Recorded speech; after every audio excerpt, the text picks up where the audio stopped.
ವಿದ್ಯಾರ್ಥಿಗಳಿಂದ ವೇದಘೋಷವು ನಡೆಯಿತು. ಶ್ರೀ ಗುರುಭ್ಯೋ ನಮಃ.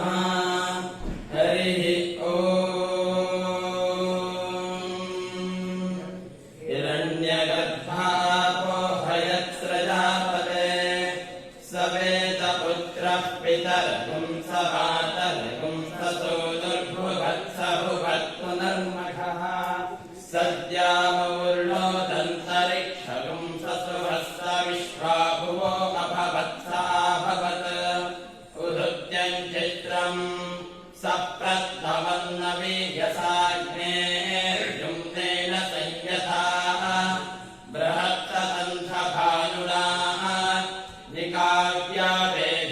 शश्वतस्करहस्ते तथा नो नर्या पुरूणि अग्निर्भुवद्रहिपतिरहीनागुं सत्रा चक्राणो अमृतानि विश्वाः हिरण्यपाणिभूतये सवितारमुपह्वये सधेत्ता देवता पदम् वाममध्यसवितर्वामपुष्पो दिवे दिवे वामभस्मभ्यगुं सावीः वामस्य वीक्षयस्य देवभूरेरया धिया वामभाजस्याम बडित्था पर्वतानां छिद्रं विभर्षि पृथिवी प्रया भूमिः प्रवर्तति बन्धादिनोषिमहिनी स्तोमासस्वाभिचारिणि प्रतिष्ठोभं त्यक्तुभिः प्रया वाजन्नवेशन्तं पेरुमस्य स्यद्रुनि रुदूतरेण सख्या सचे जयो मानरिष्येद्धर्यश्रवीतः अयं यः सोमोऽन्यथायस्मे तस्मा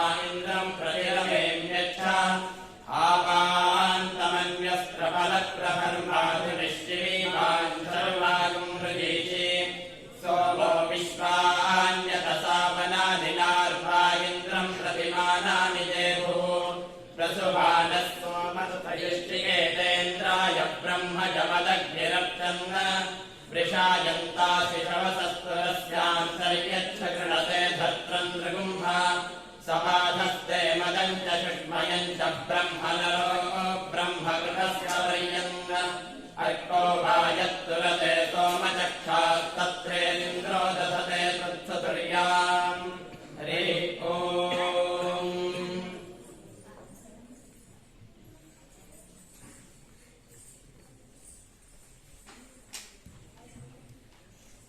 ವೇದಘೋಷ ಮಾಡಿದ ವಿದ್ಯಾರ್ಥಿಗಳಿಗೆ ಧನ್ಯವಾದಗಳು. ನಿನ್ನೆ ದಿನದಂದು ನಾವು ಜಗಜ್ಜನನಿಯಾದಂತಹ ದೇವಜಾತ ದೇವಿಯ ಅವತಾರದ ಕಥೆ ಹಾಗೂ ಚಿತ್ರಸಮ ಮಹಿಷಾಸುರನಾದ ಕಥೆಯನ್ನು ಕೇಳಿದೆವು. ಇಂದು ಅದರ ಮುಂದಿನ ಭಾಗವನ್ನು ವರಿಷ್ಠಾಚಾರ್ಯರಾದ ವಿದ್ವಾನ್ ಶ್ರೀ ಸತ್ಯನಾರಾಯಣ ಶರ್ಮರು ಮುಂದುವರಿಸಿಕೊಡಬೇಕಾಗಿ ವಿನಂತಿಸಿಕೊಳ್ತೇವೆ. आपन्महोग्रविषदाशिनिमग्नमेतं दीनं त्वदीयचरणे शरणं प्रपन्नम् उद्धर्तुमम्ब करुणा परिपूर्णचित्ते वित्तेशमित्रकुलनारि तवैव भार.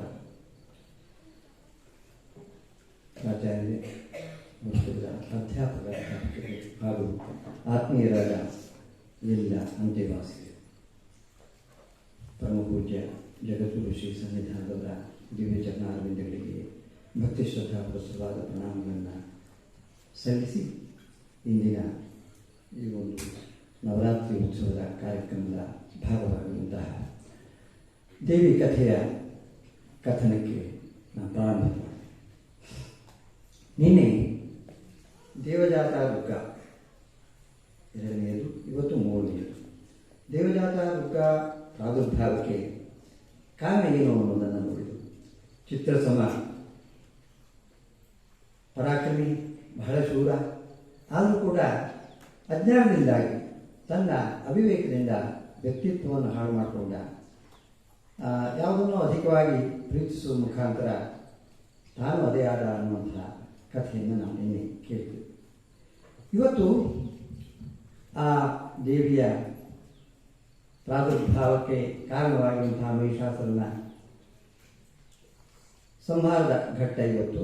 ಮಹಿಷಾಸುರ ಮರ್ದಿನಿ ಅಂತ ಕರೀತೇವೆ. ಮೂರನೇ ದಿವಸದ ದೇವತೆ ಮಹಿಷಾಸುರ ಮರ್ದಿನಿ.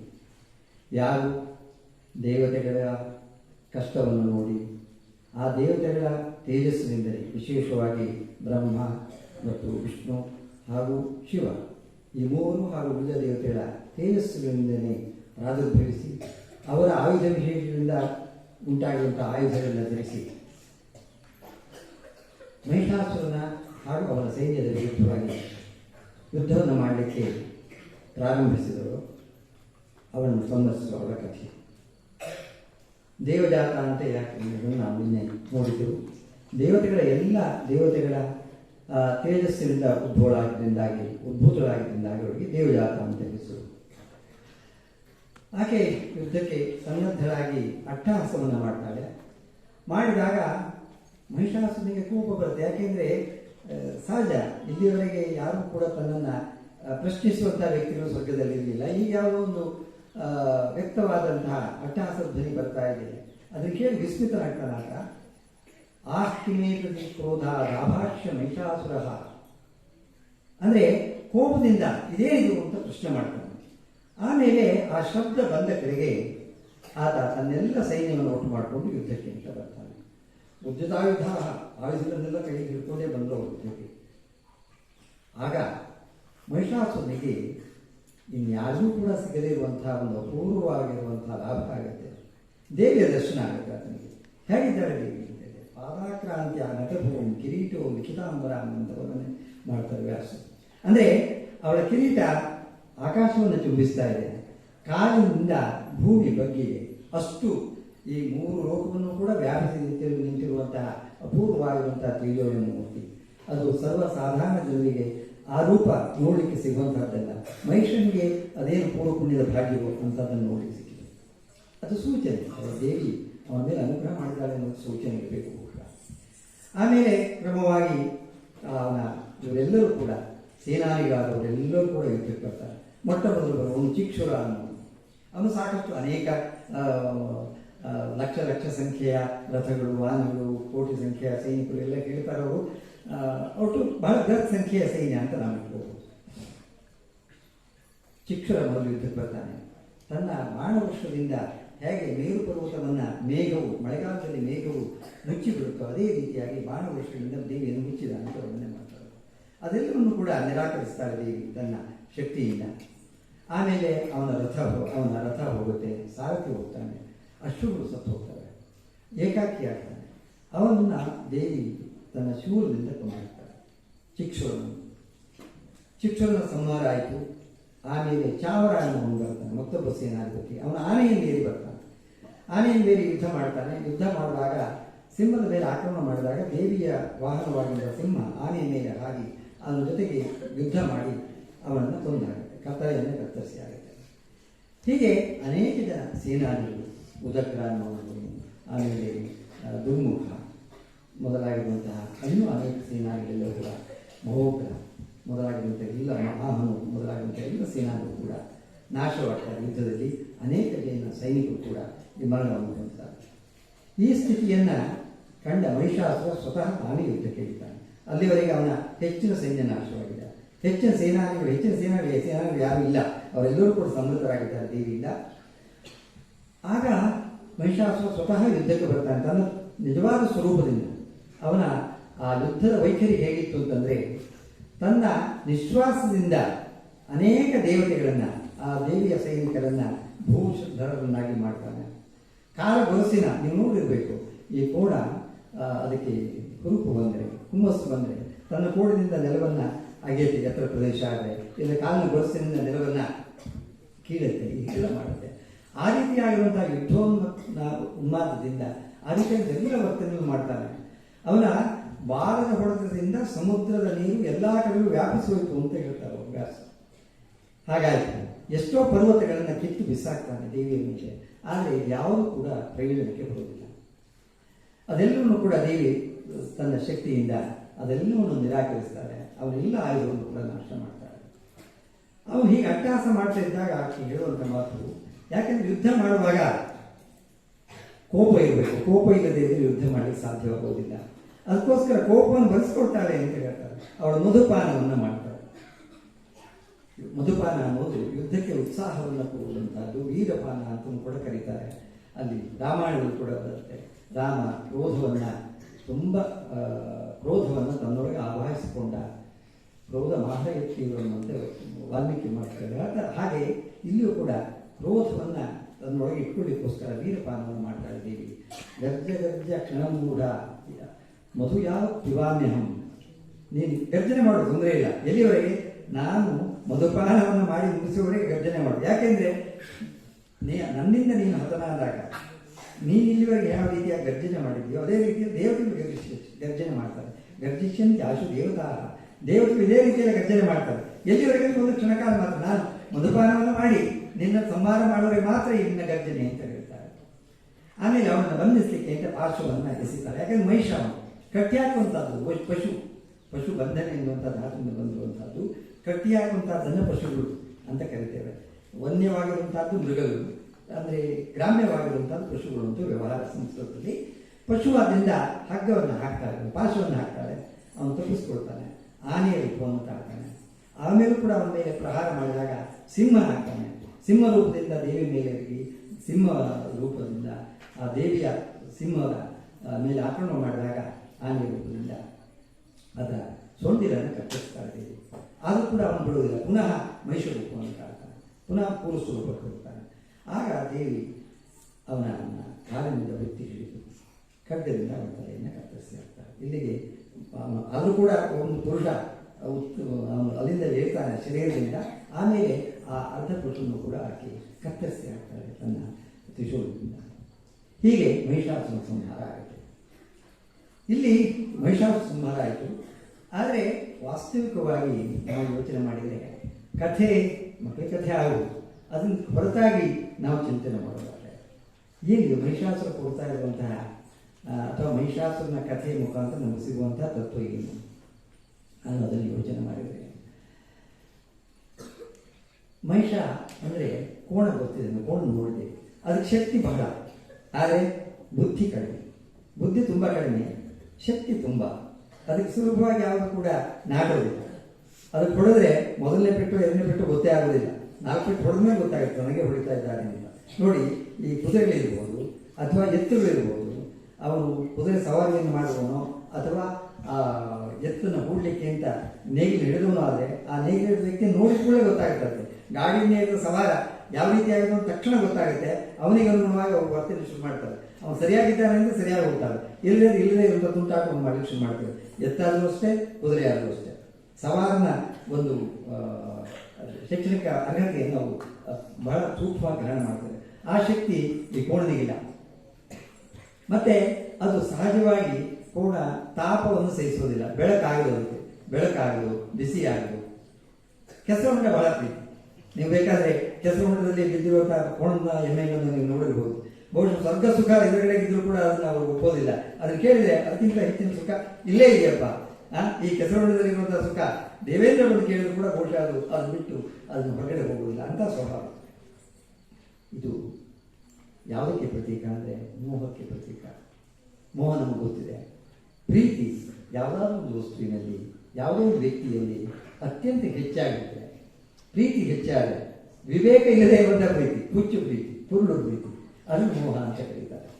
ಅಂಥದ್ದೊಂದು ಬಹಳ ಒಳ್ಳೆಯ ದೃಷ್ಟಾಂತ ನಮ್ಮ ಎದುರುಗಡೆ ಯಾರು ಗೊತ್ತಿರಬೇಕು. ಒಬ್ಬ ರಾಜ ಇದ್ದ, ಬಹಳ ದೊಡ್ಡ ಕುಲಕ್ಷೇತ್ರಕ್ಕೆ ಕಾರಣನಾಗಿರುವಂಥವು. ಮೂಲಭೂತವಾಗಿ ವ್ಯಾಸರೇ ಅವನು ವರ್ಣನೆ ತುಂಬ ಸೊಗಸಾಗಿ ಮಾಡಿದ್ದಾರೆ ಮಹಾಭಾರತದಲ್ಲಿ. ಧೃತರಾಷ್ಟ್ರ ಹುಟ್ಟುವಾಗಲೇ ಕಣ್ಣಿರಲಿಲ್ಲ, ಹೊರಗಣ್ಣು ಇರಲಿಲ್ಲ ಬಿಡಿ. ಆಮೇಲೆ ಹೊರಗಣ್ಣು ಅನ್ನೋದೊಂದು ಇರುತ್ತೆ ಎಲ್ಲರಿಗೂ ಇರುತ್ತೆ. ಅವನಿಗೆ ಅದು ಇರಲಿಲ್ಲ ದೇವತೆಯಿಂದ. ಹೊರಗಣ್ಣು ಹೇಗೂ ಇಲ್ಲ, ಹುಟ್ಟುವಾಗಲೇ ಅನ್ನ ಜನ್ಮ ಅಂತ, ಒಳಗಣ್ಣು ಕೂಡ ಇರಲಿಲ್ಲ. ಎಷ್ಟು ಮಟ್ಟಿಗೆ ವ್ಯಾಸ ಸ್ವತಃ ಹೇಳ್ತಾರಪ್ಪ, ನೀನು ಮುಂದೆ ನೋಡುವಂಥ ಅನಾಹುತವನ್ನು ನೋಡು, ಅಗ್ನಿಂದ ಬುದ್ಧಿ ಕಲಿ ಅಂತ ನೀನು ಕಣ್ಣು ಕೊಡ್ತೇನೆ ಅಂತ ಹೇಳ್ತಾರೆ ವ್ಯಾಸ. ಅದು ಕೇಳೋದಿಲ್ಲ.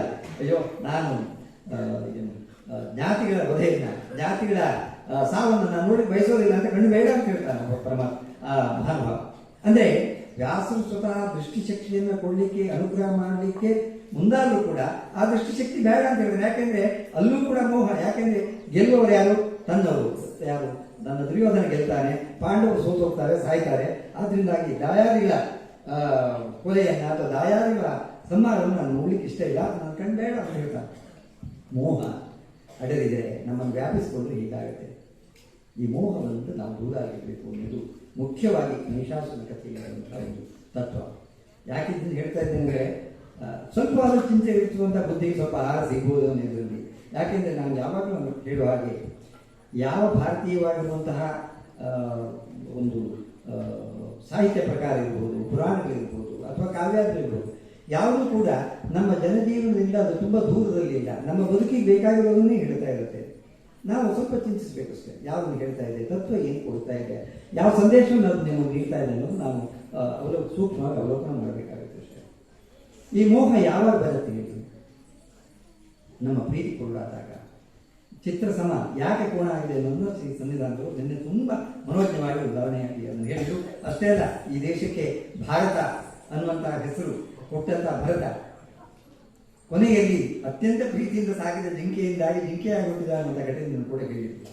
ಗೀತೆಯಲ್ಲಿ ಸ್ವತಃ ಗೀತಾಚಾರ್ಯ ಭಗವಾನ್ ಶ್ರೀಕೃಷ್ಣ ಹೇಳ್ತಾನೆ, ಎಂ ವಾಪಸ್ ಬಲಂ ಭಾವಂ ತ್ಯಜತ್ಯಂತಿ ಅಂತೆ ಕಳೆಯುವರು.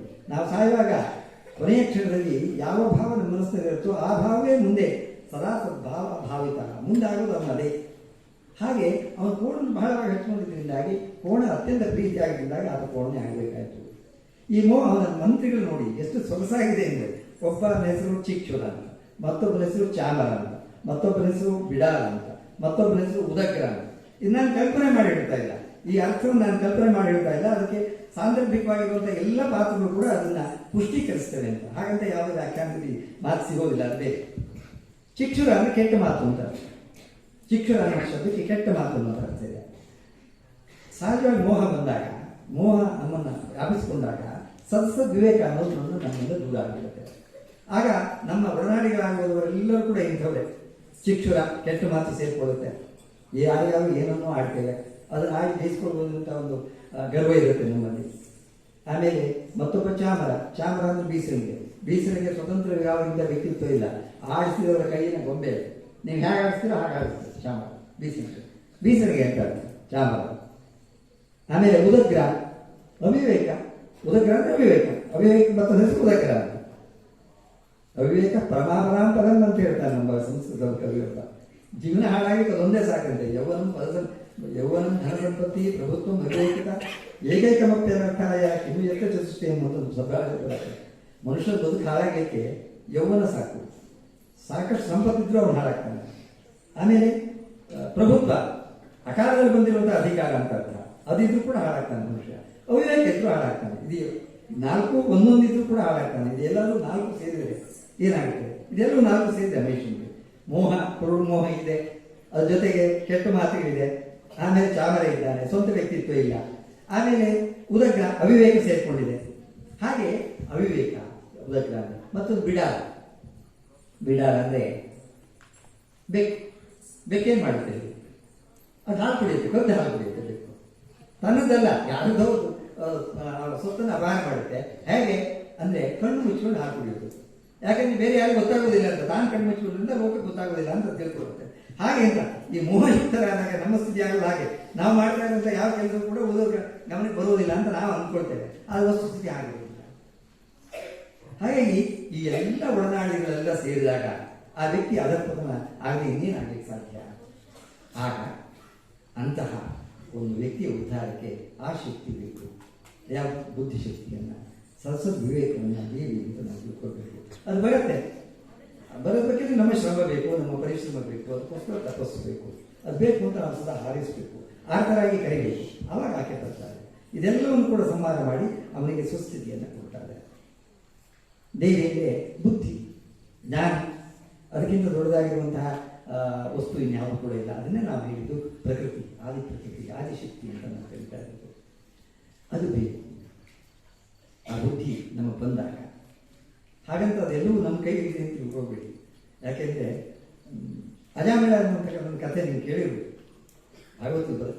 ಅಜಾಮಿಳ ಅನ್ನುವಂಥ ಒಬ್ಬ ಬ್ರಾಹ್ಮಣ ಇದ್ದ, ಮಾಡಬಾರದಷ್ಟು ಕೆಲಸಗಳನ್ನು ಮಾಡಿದ್ದಾರೆ ದೇವದಯದಿಂದ. ಯಾವ ಕೆಲಸವನ್ನು ಬಿಟ್ಟಿಲ್ಲ. ಪ್ರಪಂಚದಲ್ಲಿ ದುಷ್ಟಕರ್ಮಗಳು ಅಂತ ಏನೆಲ್ಲ ಪಟ್ಟಿ ಮಾಡ್ತೇವೆ, ಆ ಎಲ್ಲ ಪಟ್ಟಿಗಳಿರುವಂಥ ಎಲ್ಲ ಪಟ್ಟಿಗಳು ಎಲ್ಲ ಕಾರ್ಯಗಳನ್ನು ಮಾಡಬಾರ್ದು. ಆದರೆ ಅವನಿಗೊಬ್ಬ ಮಗ ಇದ್ದ, ಪ್ರೀತಿಯ ಮಗ, ನಾರಾಯಣ ಅಂತ ಅವನ ಹೆಸರು. ನಾರಾಯಣ ಅಂತ ಒಬ್ಬನ ಮಗನಿಗೆ ಹೆಸರಿಟ್ಟಿದ್ದ.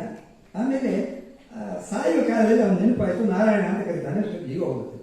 ಅದನ್ನೇ ಹೇಳಿ ಕಥೆ ಮುಂದುವರಿಕೆ. ಯಾವುದು ನಮ್ಮ ಸಾಯುವಾಗ ಯಾವ ಸ್ಥಿತಿ ಆಗ್ತದೆ, ಯಾವ್ದು ಹೆಚ್ಚು ಕುರಿತು ಸಾಮಾನ್ಯ ಆಗ್ತದೆ.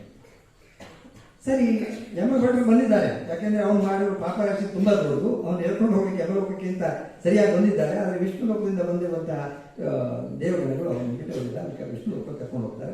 ಅವರು ಯುದ್ಧ ಆಗುತ್ತೆ. ಈ ಕಥೆ ಒಂದು ಊರಿನಲ್ಲಿ ನಡೆಯುತ್ತೆ. ಯಾಕಂದ್ರೆ ದಾಸರು ಹೇಳಿಸ್ಬೇಕು ಅನ್ನೋ ಊರಿನಲ್ಲಿ ಕಥೆ ಮಾಡಿದ್ದಾರೆ. ಒಬ್ಬ ಊರಿನಲ್ಲಿ ವ್ಯಾಪಾರಿ ಶ್ರೇಷ್ಠಿ ಸರಕಾರ ವ್ಯಾಪಾರದಲ್ಲಿರುವ ಅವನು ತನ್ನ ಕುಲಕರ್ತವ್ಯ ಬಿಡುವಂತ ಸಹಕಾರ ವ್ಯಾಪಾರ ನಡೀತಾ ಇತ್ತು. ತುಂಬ ಚೆನ್ನಾಗಿದೆ. ಅನೇಕ ಜನ ಮಕ್ಕಳು ಸ್ನೇಹಿತರೆಲ್ಲ ಒತ್ತಾಯ ಮಾಡ್ತಾರೆ. ತುಂಬ ಒಳ್ಳೆಯ ಹರಿಕೇಶ್ವರ ದಾಸ ಬಂದಿದ್ದಾರೆ, ತುಂಬ ಚೆನ್ನಾಗಿ ಕಥೆಯನ್ನು ಹೇಳ್ತಾರೆ, ನಾವು ಎಲ್ಲ ಹೋಗಿ ಬಾ ಅಂತ ಹೇಳ್ತಾರೆ. ಅವನಿಗೆ ಅಂಗಡಿ ಬಿಟ್ಟು ಹೋಗ್ಲಿಕ್ಕೆ ಮನಸ್ಸಿಲ್ಲ. ಆದ್ದರಿಂದ ಇಲ್ಲಪ್ಪ ಇವತ್ತು ನನಗೆ ಪುರ್ಸೋತಿಲ್ಲ ಅಂತ 2-3 ದಿವಸ ಹೀಗೆ ಕಾಲ ತೆಗೆದ. ಅವತ್ತೊಂದು ದಿವಸ ಸ್ನೇಹಿತರು ಏನು ಮಾಡ್ಕೊಂಡಿಲ್ಲ, ಅದು ಒತ್ತಾಯ ಮಾಡಿ ಇವತ್ತು ಕೊನೆಯ ದಿವಸ ಹೋಗೋಣ. ಹೌದಾ, ದೇವರಿಂದ ಅವತ್ತು ಅಜಾಮೇಳನ ಉಪಾಖ್ಯಾನವನ್ನು ಮಾಡ್ತಾ ಇದ್ದಾರೆ ಹರಿಕೇಶ್ವರದಾಸ. ಸರಿ, ಕಥೆಯನ್ನು ಕೇಳಿದ. ಅವನು ಗುರುದೇವರು ಅರ್ಥ ಆಗಲಿಲ್ಲ. ಅದೊಂದು ಹೋಯಿತು. ಯಾವುದು? ಕೊನೆಯ ಕಾಲದಲ್ಲಿ ನಾವು ನಾರಾಯಣನ ಸ್ಮರಣೆಯನ್ನು ಮಾಡಿದರೆ ನಾವು ನೇರವಾಗಿ ವೈಕುಂಠಕ್ಕೆ ಹೋಗ್ತೇವೆ. ಇದು ಅವನಿಗೆ ತತ್ವ ಸಿಕ್ಕಿದ್ದು ಅಷ್ಟೇ. ಅವನು ಇಡೀ ಹರಿಕಥೆಯಲ್ಲಿ ತಿಳ್ಕೊಂಡಿದ್ದದ್ದು ಅಷ್ಟೇ. ಪ್ರಯೋಜನ ಆಯ್ತು. ಅವನು ಬಂದವನು ಅಷ್ಟಿನ ಜನರು ಮೊದಲು ನಾಮಕರಣ ಮಾಡ್ತಾನೆ. ಮಕ್ಕಳಿಗೆ 5-6 ಜನ ಮಕ್ಕಳಿದ್ದು. ನಾವು ಒಬ್ಬನಿಗೆ ನಾರಾಯಣ ಅಂತ ಇಟ್ಟ, ಒಬ್ಬನಿಗೆ ಕೇಶವ ಅಂತ ಇಟ್ಟ, ಒಬ್ಬನಿಗೆ ಗೋವಿಂದ ಅಂತ ಇಟ್ಟ, ಮತ್ತೊಬ್ಬನಿಗೆ ದಾಮೋದರ ಅಂತ ಇಟ್ಟ, ಮತ್ತೊಬ್ಬನಿಗೆ ಮುಕುಂದ ಅಂತ ಇಟ್ಟ. ಎಲ್ಲ ಯಾಕೆಂದ್ರೆ ಯಾವ ಕಾಲದಲ್ಲಿ ಯಾವ ಮಕ್ಕಳ ಹೆಸರು ಕರೆದು ಕೂಡ ತಾನು ನೇರವಾಗಿ ವೈಕುಂಠಕ್ಕೆ ಹೋಗ್ಬೇಕು ಅಂತ ರಿಸರ್ವೇಷನ್ ಮೊದಲೇ ಮಾಡಿಸ್ತಾನೆ. ಮಾಡಿದ ಏನು ತಪ್ಪಾಗಲಿಲ್ಲ, ನನಗೆ ಯೋಚನೆ ಸರಿ. ಆದರೆ ಯಾವುದು ಕೂಡ ನಮ್ಮ ಕೈಯಲ್ಲಿ ಇಲ್ಲ ಅನ್ನೋದಕ್ಕೆ ನಾನು ಹೇಳ್ತಾ ಇರುವಂಥ ದೃಷ್ಟಾಂತ ಇದು. ನಾವು ಆರಾಧನೆ ಮಾಡ್ಬೋದು, ನಾವು ತಪಸ್ಸು ಮಾಡ್ಬೋದು, ಆದರೆ ನಮ್ಮ ಮನೆಯಲ್ಲೂ ಕೂಡ ಆ ಯೋಗ ಬರೆದಿರಬೇಕಾಗುತ್ತೆ. ಹಾಗೆ ಅವನು ಅದ ರೀತಿಯನ್ನು ಮಾಡಿಕೊಂಡ, ವ್ಯವಸ್ಥೆ ಮಾಡಿಕೊಂಡ ನಿಜ. ಆಮೇಲೆ ಅವನು ಯಥಾಯೋಗ್ಯವಾಗಿ ವಯಸ್ಸಾಯಿತು, ಅಂಗಡಿಗೆ ಹೋಗ್ಲಿಕ್ಕೆ ಆಗ್ತಾ ಇರಲಿಲ್ಲ, ಮಕ್ಕಳು ಅಂಗಡಿಯನ್ನು ನೋಡ್ತಾ ಇದ್ರು. ಸರಿ, ಅವನ ಅಂತ್ಯಕಾಲ ಬಂದಿತ್ತು ಅಂತ ಅನ್ಸುತ್ತೆ. ಆಗ ಒಂದು ದಿವಸ ಅಂತ್ಯಕಾಲ ಸಂದರ್ಭದಲ್ಲಿ ಕೇಳ್ತಾನೆ, ನಾರಾಯಣ ಇಲ್ಲಿ ಕೇಳ್ತಾ, ಅಪ್ಪ ಇಲ್ಲೇ ಇದ್ದೇನೆ, ಪಕ್ಕದಲ್ಲಿ ಇದ್ದೇನೆ ಅಂತ. ಅವನಿಗೆ ಕಣ್ಣು ಸರಿ ಕಾಣಿಸ್ತಾ ಇರಲಿಲ್ಲ. ಆಮೇಲೆ ಪುರುಷೋತ್ತಮ ಇರೋ ನಾವು ಕೇಳಿದ, ಇಲ್ಲ ಅಪ್ಪ ನಾನು ಕಾಲ್ಪುರದಲ್ಲಿ ಇದ್ದೇನೆ, ನಾನು ಕಾಲ್ಪುರದಲ್ಲಿ ಇದ್ದೇನೆ ಅಂತ. ಗೋವಿಂದ ಇಲ್ಲಿ ಕೇಳ, ಅಪ್ಪನ ಪಕ್ಕದಲ್ಲಿ ಇದ್ದೇನೆ ಅಂತ. ಸರಿ, 3-4 ಜನ ಮಕ್ಕಳು ಕೇಳಿದ್ರೆ ಎಲ್ಲರೂ ಇಲ್ಲೇ ಇದ್ದಾರೆ. ಯಾಕಂದ್ರೆ ಅಪ್ಪ ಹೋಗ್ತಾನೆ ಅಂತ ಗೊತ್ತಿದೆ ಅವರಿಗೆ, ಅಂತಿಮ ಸಮಯ ಬಂದಿದೆ ಅಂತ.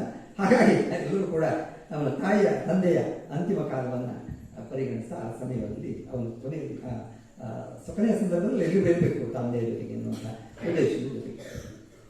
ಆದರೆ ಅವನು ಒಂದೇ ಪ್ರಶ್ನೆ ಮಾಡಿದ, ಏನಪ್ಪ ಎಲ್ಲ ಮುಟ್ಟಾಳ್ರ 4-5 ಜನರು ಕೂಡ ಇಲ್ಲೇ ಇದ್ದೀರಿ, ನನ್ನ ಅಕ್ಕಪಕ್ಕ, ಅಲ್ಲಿ ಅಂಗಡಿ ನೋಡ್ಕೊಳ್ಳೋ ಯಾರು ಅಂತ ಪ್ರಶ್ನೆ ಮಾಡ್ತಾನಂತ. ಹೋಗುತ್ತೆ ಮುಗಿತಾನಿಗೆ. ಅಂದರೆ ಅವನು ಮಾಡ್ಕೊಂಡಿದ್ದು ನಿಶ್ಚಯ ಹೌದು. ಏನು ಹೆಸರನ್ನೆಲ್ಲ ಇಟ್ಟುಕೊಂಡ್ರೆ ನಾನು ಸಾಯುವ ಕಾಲದಲ್ಲಿ ಇಂಥ ಯಾವ ಹೆಸರು ಹೇಳಿದ್ರು ಕೂಡ ನಾನು ನೇರವಾಗಿ ವೈಕುಂಠ ಹೋಗುತ್ತೇನೆ ಅಂತ ಯೋಚನೆ ಮಾಡಿದ್ದವರು, ಅದ್ರ ಬಗ್ಗೆ ಪರಿಶ್ರಮ ಪಟ್ಟ ಎಲ್ಲ ಯೋಜನೆ ಮಾಡಿದ್ದವರು.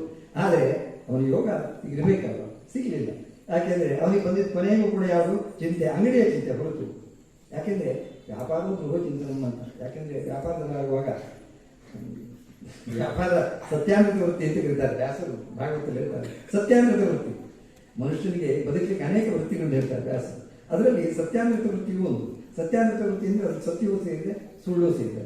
ನೀವು ಪೂರ್ತಿ ಸತ್ಯ ಹೇಳಿದ್ರೆ ವ್ಯಾಪಾರ ಮುಗಿ ಹೋಗ್ತಾನೆ, ಅವನಿಗೆ ವ್ಯಾಪಾರ ಮಾಡಲಿಕ್ಕೆ ಆಗೋದಿಲ್ಲ. ಪೂರ್ತಿ ಸುಳ್ಳು ಹೇಳಿದ್ರೆ ಯಾವ ಗಿರಾಕಿ ಕೂಡ ಅಂಗಡಿಗೆ ಬರೋದಿಲ್ಲ. ಹಾಗೆ ಏನು ಮಾಡಬೇಕಾಗುತ್ತೆ ಅಂದರೆ ಸ್ವಲ್ಪ ಸತ್ಯ ಹೇಳಿ ನಂಬಿಸಬೇಕು ಗಿರಾಕಿಯನ್ನ, ಸ್ವಲ್ಪ ಸುಳ್ಳು ಹೇಳಿ ಅವರನ್ನ ವಂಚನೆ ಮಾಡಬೇಕು. ತೂಕದಲ್ಲಿರ್ಬೋದು ಅಥವಾ ಕೊಡುವಂಥ ಮಾಲಿನಲ್ಲಿರ್ಬೋದು. 100 ಗ್ರಾಮ್ ಕೊಡಬೇಕಾದ್ರೆ 85 ಗ್ರಾಮ್ ಕೊಡ್ಬೋದು, 1 kg ಕೊಡಬೇಕಾದ್ರೆ 950 ಗ್ರಾಮ್ ಮಾಡ್ಬೋದು. ಇದೆಲ್ಲ ನಡೀತಾ ಇರುವಂಥ ಕಡೆ ನಮಗೆ ಎಲ್ಲರೂ ಗೊತ್ತಿದೆ. ಅಥವಾ ಒಂದು ವಸ್ತುವನ್ನು ತೋರಿಸಿ, ಉತ್ತಮವಾದ ವಸ್ತುವನ್ನು ತೋರಿಸಿ ಮತ್ತೊಂದು ವಸ್ತುವನ್ನು ನೀಡ್ಬೋದು. ಇದೆಲ್ಲ ವಂಚನೆಯ ಮತ್ತೊಂದು ಬೇರೆ ಬೇರೆ ಪ್ರಕಾರಗಳು ಅದನ್ನು ಮಾಡ್ತಾರೆ. ವ್ಯಾಪಾರ ಮಾಡಲೇಬೇಕಾಗಿರ್ತದೆ, ಅನಿವಾರ್ಯ ಕರ್ಮ. ಹಾಗೆ ವ್ಯಾಪಾರ ಗೃಹ ಚಿಂತನೆ ಮಾಡೋದ್ರಿಂದ ಅವನು ಅಷ್ಟು ಯೋಚನೆ ಮಾಡಿದ. ಅದರಿಂದಾಗಿ ನನ್ನ ಪಾಪರಾಶಿ ಇದ್ದೇ ಇರುತ್ತೆ, ಕಡಿಮೆ ಇರೋದಿಲ್ಲ, ಅದು ಪರಿಹಾರಕ್ಕೆ ಅಂತ ಯೋಚನೆ ಮಾಡಿದ ಅಂತ. ಆದರೆ ಆಯ್ತಾ ಆಗಿಲ್ಲ. ಸೊ ಇದರಿಂದ ನಾವು ತಿಳ್ಕೊಳ್ಬೇಕಾದಂದ್ರೆ ಕೇವಲ ನಮ್ಮ ಯೋಚನೆ ಮಾತ್ರ ಸಾಲದು, ಅದಕ್ಕೆ ಪರಮಾತ್ಮನ ಅನುಗ್ರಹ ಕೂಡ ಬೇಕಾಗುತ್ತೆ. ಹಾಗೆ ಆ ಪರಮಾತ್ಮನ ಅನುಗ್ರಹದಿಂದಾಗಿ ಅಥವಾ ನಿಮ್ಮ ಆದಿಶಕ್ತಿ ಅಂತ ನಾವು ಬರೆದಿರೋದ್ರೆ ಅವಳ ಅನುಗ್ರಹದಿಂದಾಗಿ ನಮ್ಮ ಬದುಕನ್ನು ದೂರ ಸರಿ ಮಾಡ್ಕೊಳ್ಳಿಕ್ಕೆ ಸಾಧ್ಯ, ನಮ್ಮ ದುರ್ಗುಣಗಳನ್ನು ದೂರ ಮಾಡ್ಕೊಳ್ಳಿಕ್ಕೆ ಸಾಧ್ಯ. ಮೋಹ ಇರಬಹುದು, ಅಥವಾ ಕೆಟ್ಟ ಮಾತು, ಚಾಡಿ ಮಾತು ಇರಬಹುದು, ಅಥವಾ ಅವಿವೇಕ ಇರಬಹುದು. ಇವೆಲ್ಲವೂ ಕೂಡ ನಮ್ಮ ಮನುಷ್ಯರ ಬದುಕನ್ನು ಹಾಳು ಮಾಡುವಂಥ ಗುಣಗಳು. ಈ ಎಲ್ಲ ಗುಣಗಳಿಂದ ನಾವು ದೂರವಾಗಿರಬೇಕು ಅನ್ನೋದು ಈ ಒಂದು ಕಥೆಗೆ ಬಂದಿರೋ ತಾಕೀದಲ್ಲಿ. ಇಲ್ಲದೇ ಇದ್ದರೆ ಆ ಮನುಷ್ಯನ ಸ್ವಭಾವ ಮೋಹ ಅನ್ನೋದು ನಮ್ಮನ್ನು ವ್ಯಾಪಿಸಿದೆ. ಏನಾಗುತ್ತೆ ಅಂದರೆ ಇದೇ ಆಗುತ್ತೆ. ನಮ್ಮ ವ್ಯಕ್ತಿತ್ವವನ್ನು ಅವನು ಹೇಗೆ ತನ್ನ ವ್ಯಕ್ತಿತ್ವವನ್ನು ಕಳ್ಕೊಂಡ, ಮೋಹಕ್ಕೆ ವಶನಾಗಿ ಪ್ರೀತಿಗೆ ಹುಚ್ಚು ಪ್ರೀತಿಗೆ ಅಥವಾ ಹುಲ್ಲು ಪ್ರೀತಿಗೆ ಒಳಗಾಗಿ ಅದನ್ನು ಪೂರ್ಣವನ್ನು ಸದಾಕಾಲ ತನ್ನ ಸಾಂಗತ್ಯಕ್ಕೆ ಒಳಪಡಿಸಿಕೊಂಡ. ಹಾಗೆ ಅದರ ಜೊತೆಗೆ ಮುಂದುವರಿತಾರೆ, ಅದೇ ಆಗ್ತಾನೆ ಅಂತ. ಹಾಗೆ ಇಲ್ಲೂ ಕೂಡ ನಾವು ಆ ದುರ್ಗುಣಗಳ ಸಹವಾಸ ಸದಾಕಾಲ ಇದ್ದರೆ ನಮಗೆ ನಾವು ಕೂಡ ಅದೇ ಆಗಿರ್ತೇವೆ. ಆದ್ದರಿಂದಾಗಿ ಅಂತಹ ದುರ್ಗುಣಗಳಿಂದ ದೂರವಾಗಿ ನಮ್ಮ ಬದುಕನ್ನು ನಾವು ಸಮರ್ಥವಾಗಿ ಸಾರ್ಥಕವಾಗಿ ಪಡಿಸ್ಕೊಳ್ಬೇಕು ಅನ್ನೋದು ಈ ಕಥೆಯ ಉದ್ದೇಶ ಅಂತ ನಿಮಗೆ ತಿಳಿಸ್ತಾ ಇವತ್ತಿನ ದೇವಜಾತರಾದ ಕಥೆಯನ್ನು ಇಲ್ಲಿಗೆ ಮುಕ್ತಾಯಗೊಳಿಸ್ತಾ ಇದ್ದೇನೆ. ಪರಮಪೂಜ್ಯ ಶ್ರೀ ಸನ್ನಿಧಾನವರ ಆಗಮನ ವೇದಿಕೆಗಾಗ್ತಾ ಇದೆ. ನಾವೆಲ್ಲರೂ ಕೂಡ ಪ್ರತಿಷ್ಠೆಯಿಂದ ಅವರು ನಮಸ್ಕರಿಸಿ ಅವರಿಗೆ ಗೌರವವನ್ನು ಸಲ್ಲಿಸೋದು ಎಂದು ನಾನು ಮಾತನಾಡಿಸ್ತಾ ಇದ್ದೇನೆ. ಹರೇ ರಾಮ. ನಮಸ್ಕಾರ. ಹರೇ ರಾಮ. ಯಾ ದೇವಿ ಸರ್ವಭೂತೇಷು ಚೇತನೇತ್ಯಭಿಧೀಯತೆ.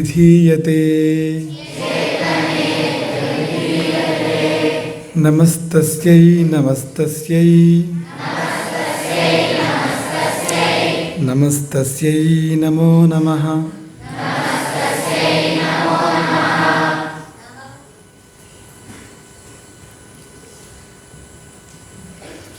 ಮಹಿಷಾಸುರ ಮರ್ದಿನಿ, ಆಕೆಯ ಸಂದೇಶ ಏನು? ಸಂಘಟನೆ ಆಕೆಯ ಸಂದೇಶ. ನಾನು ಸಾಕು, ನಾವು ಬೇಕು. ಹೇಳಿ.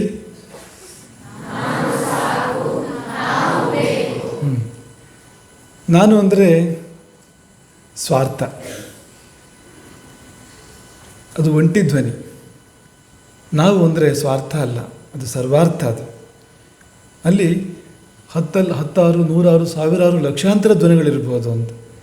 ನಾವು ಅಂದರೆ ಶಕ್ತಿ ಅಲ್ವಾ? ನಾನು ಅಂದರೆ ನೀವೊಬ್ಬರೇ ಹರೇರಾಮ ಅಂದರೆ ಅದೊಂಥರ ಕೇಳಿಸುತ್ತೆ. ಎಲ್ಲ ಸೇರಿ ಹರೇರಾಮ ಅಂದರೆ ಈ ಸಭಾಮಂಟಪ ಪ್ರತಿಧ್ವನಿಸುತ್ತೆ. ಎಷ್ಟು ಶಕ್ತಿ ಇದೆ ಅದಕ್ಕೆ. ಆ ಸಂದೇಶವನ್ನು ಮಹಿಷಾಸುರ ಮರ್ದಿನಿ ಕೊಡ್ತಾಳೆ. ದೇವಜಾತ ಮಹಿಷಾಸುರ ಮರ್ದಿನಿ. ಹೇಗಪ್ಪ ಅಂದರೆ ಮಹಿಷಾಸುರನ ಸಂಹಾರ ಮಾಡೋದಕ್ಕೆ ಯಾವೊಬ್ಬ ದೇವತೆಯಿಂದಲೂ ಸಾಧ್ಯ ಆಗಲಿಲ್ಲ ಅಲ್ವಾ? ದೇವತೆಗಳು ಮಹಿಷಾಸುರನ ಜೊತೆ ನಡೆದ ಯುದ್ಧದಲ್ಲಿ ಸೋಲ್ತಾರಲ್ವಾ? ಯಾವ ದೇವತೆಯಿಂದಲೂ ಮಹಿಷಾಸುರನನ್ನು ಮಣಿಸಲಿಕ್ಕೆ ಸಾಧ್ಯ ಆಗಲಿಲ್ಲ. ಕೊನೆಗೆ ಮಹಿಷಾಸುರನನ್ನು ಸೋಲಿಸಿದ್ದು, ಸಂಹಾರ ಮಾಡಿದ್ದು ಯಾರು? ಆ ಎಲ್ಲ ದೇವತೆಗಳು ಸೇರಿ. ಈಗಾಗಲೇ ನಿಮಗೆ ಸತ್ಯನಾರಾಯಣ ಶರಣರು ತಮ್ಮ ಮಾತುಗಳಲ್ಲಿ ಹೇಳಿದ್ದಾರೆ, ಮಹಿಷಾಸುರನ ಕೈಯಲ್ಲಿ ಸೋತ ದೇವತೆಗಳು ತ್ರಿಮೂರ್ತಿಗಳ ಬಳಿ ಹೋಗ್ತಾರೆ.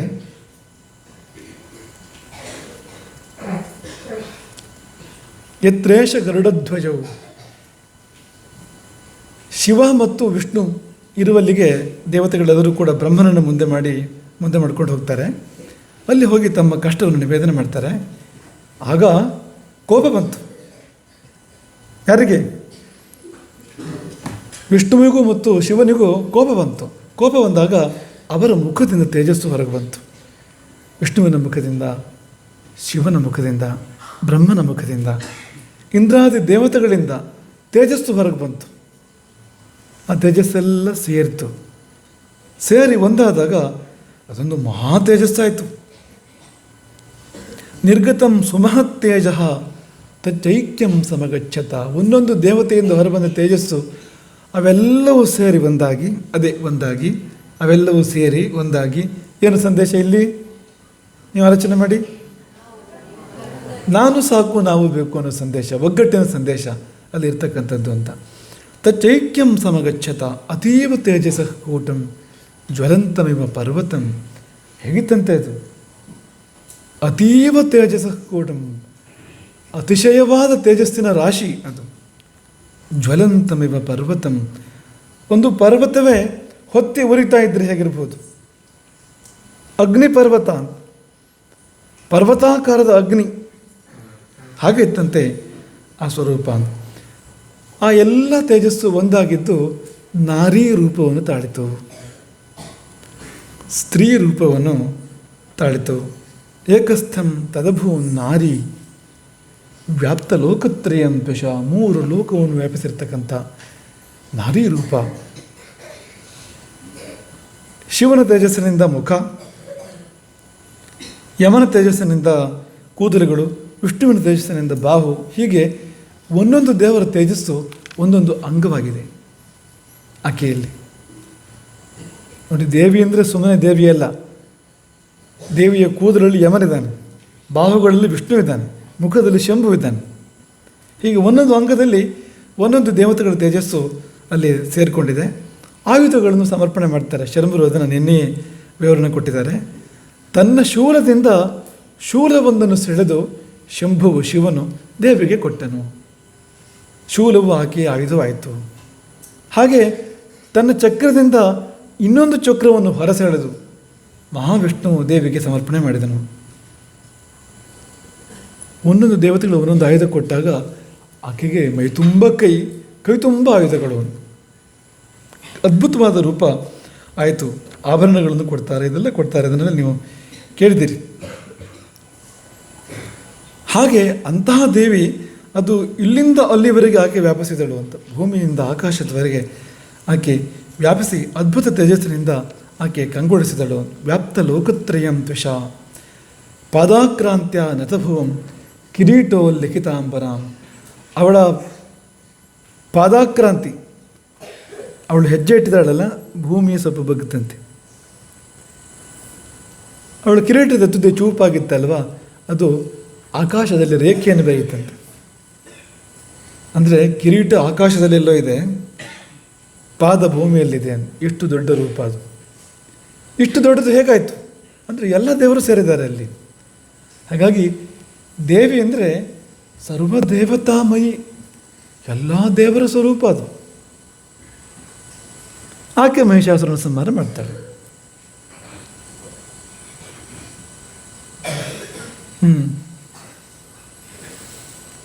ಒಂದು ಕಟ್ಟಿಗೆಯನ್ನು ಮುರಿಯಬಹುದು, ಆದರೆ 10 ಕಟ್ಟಿಗೆಯನ್ನು ಕೂಡಿಸಿ ಕಟ್ಟಿದರೆ ಮುರಿಯೋಕ್ಕಾಗತ್ತಾ? ಎಲ್ಲಿಂದ ಬಂತು ಶಕ್ತಿ ಕಟ್ಟಿಗೆಗೆ? ಹೊಸದೇನು ಸೇರಿತು ಕಟ್ಟಿಗೆಯಲ್ಲಿ? ಒಗ್ಗಟ್ಟು ಅಂತ ಹೆಸರು ಅದಕ್ಕೆ ಅಂತ, ಆ ಶಕ್ತಿಗೆ ಅಂತ. ಒಬ್ಬಟ್ಟು ಅಲ್ಲ, ಯಾರೋ ಒಬ್ಬಟ್ಟು ಅಂದ್ರ? ಒಬ್ಬಟ್ಟು ಕೂಡ ಶಕ್ತಿ ಕೊಡುತ್ತೆ, ಇಲ್ಲ ಅಂತಿಲ್ಲ. ಆದರೆ ಇದು ಒಗ್ಗಟ್ಟು ನಿಜವಾಗಿ ಶಕ್ತಿ ಕೊಡುವಂಥದ್ದು ಅಂತ. ಹಾಗಾಗಿ ಸದ್ಯ ಒಬ್ಬಟ್ಟಿನ ನೆನಪು ಬೇಡ, ಒಗ್ಗಟ್ಟಿನ ನೆನಪಲ್ಲಿ ಇರೋಣ ನಾವೆಲ್ಲರೂ ಕೂಡ. ಹಾಗಾಗಿ ಆ ಶಕ್ತಿ ಅದು ಅಂತ. ಈಗ ನೋಡಿ, ರಥವನ್ನು ಎಳಿತಾರೆ. ರಥೋತ್ಸವ ಆದಾಗ, ಗೋಕರ್ಣ ಮಹಾಬಲೇಶ್ವರನ ರಥೋತ್ಸವ ಆದಾಗ ದೊಡ್ಡ ರಥ ಅದು. ಆ ರಥವನ್ನು ಎಳಿತಾರೆ. ಒಬ್ಬೊಬ್ಬರ ಕೈಲಾಗತ್ತಾ? ಎಲ್ಲ ಸೇರ್ಕೊಂಡಾಗ ಸುಲಭವಾಗಿ ಎಳೆದ್ಬಿಡ್ತಾರೆ. ಸಾವಿರಾರು ಭಕ್ತರು ಸೇರಿದಾಗ ಸುಲಭವಾಗಿ ಎಳೆದು ಬಿಡ್ತಾರೆ. ಎಲ್ಲಿಂದ ಬಂತು ಶಕ್ತಿ? ಈಗ ನಮಗೆ ಎಕ್ಸ್ಟ್ರಾ ಕೈ ಬಂತ ಹೇಳಿ? ನಮಗೆ ಜಾಸ್ತಿ ಶಕ್ತಿ ಬಂದಿರುತ್ತೆ ಆ ಸಮಯದಲ್ಲಿ? ನಾವು ಇದ್ದಾಗ ಇರ್ತೀವಿ. ಆದರೆ ಈ ಮೊದಲು ಇಲ್ಲದ ಶಕ್ತಿ ಎಲ್ಲಿಂದ ಬಂತು ಅಂದರೆ ಅದು ಒಗ್ಗಟ್ಟಿನಿಂದ ಬಂತು. ಹಾಗಾಗಿ ಒಗ್ಗಟ್ಟಿನಲ್ಲಿ ಬಲವಿದೆ ಎಂಬ ಮಾತು ಬಂದಿರತಕ್ಕಂಥದ್ದು. ಈಗ ಆ ಹಗ್ಗ ಇದೆಯಲ್ಲ, ತೇರಳಿಯೋ ಹಗ್ಗ ಇದೆಯಲ್ಲ, ಆ ಹಗ್ಗ ದಪ್ಪ ಇರುತ್ತಲ್ವ? ಈಗ ಸಣ್ಣ ಹಗ್ಗ ಆದರೆ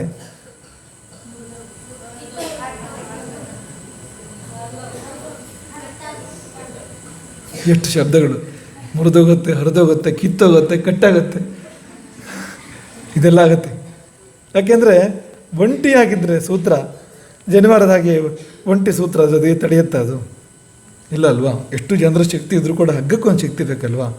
ದಪ್ಪ ಹಗ್ಗದಲ್ಲಿ ಅನೇಕ ಎಳೆಗಳು ಸೇರ್ಕೊಂಡಿವೆ. ಅದು ಒಂದೇ ಅಲ್ಲ, ಅದು ಎಳೆಗಳು ಅನೇಕ ಸೇರ್ಕೊಂಡಿವೆ, ಶಕ್ತಿ ಬಂತದ್ರಲ್ಲಿ. ಹಾಗಾಗಿ ಇದನ್ನು ನಾವು ಅರ್ಥ ಮಾಡ್ಕೋಬೇಕು. ಇದಕ್ಕೆ ಸಂಘಟನೆ ಅಂತ ಹೆಸರು. ಒಂದು ಉದ್ದೇಶಕ್ಕಾಗಿ ವಿಭಿನ್ನ ಸ್ವರೂಪದ ವ್ಯಕ್ತಿಗಳು, ವಸ್ತುಗಳು ಒಂದು ಉದ್ದೇಶಕ್ಕಾಗಿ ಸೇರಿಕೊಂಡ್ರೆ ಅದಕ್ಕೆ ಸಂಘಟನೆ ಅಂತ ಹೆಸರು. ಉದಾಹರಣೆಗೆ ಪಾನಕ ಅಂದರೆ ಏನೆಲ್ಲ ಇದೆ ಪಾನಕದಲ್ಲಿ ಹೇಳಿ? ಸೀದಾ ನಿಂಬೆಹಣ್ಣಿಗೆ ಹೋಗ್ಬಿಟ್ರಾ? ಮೊದಲೇನು ಬೇಕು ಹೇಳಿ? ಹಾಂ, ಮತ್ತು ನೀರಿಗೆ ನಿಂಬೆಹಣ್ಣು ಹಾಕ್ಬೇಕು ನೀವು. ಸುಮ್ಮನೆ ನಿಂಬೆಹಣ್ಣು ಪನಕ ಆಗತ್ತಾ? ಆಯಿತು. 1 ನೀರು, 2 ಸಕ್ಕರೆ, 2 ಆಮೇಲೆ ಉಪ್ಪು, ಆಮೇಲೆ ಏಲಕ್ಕಿ, ಆಮೇಲೆ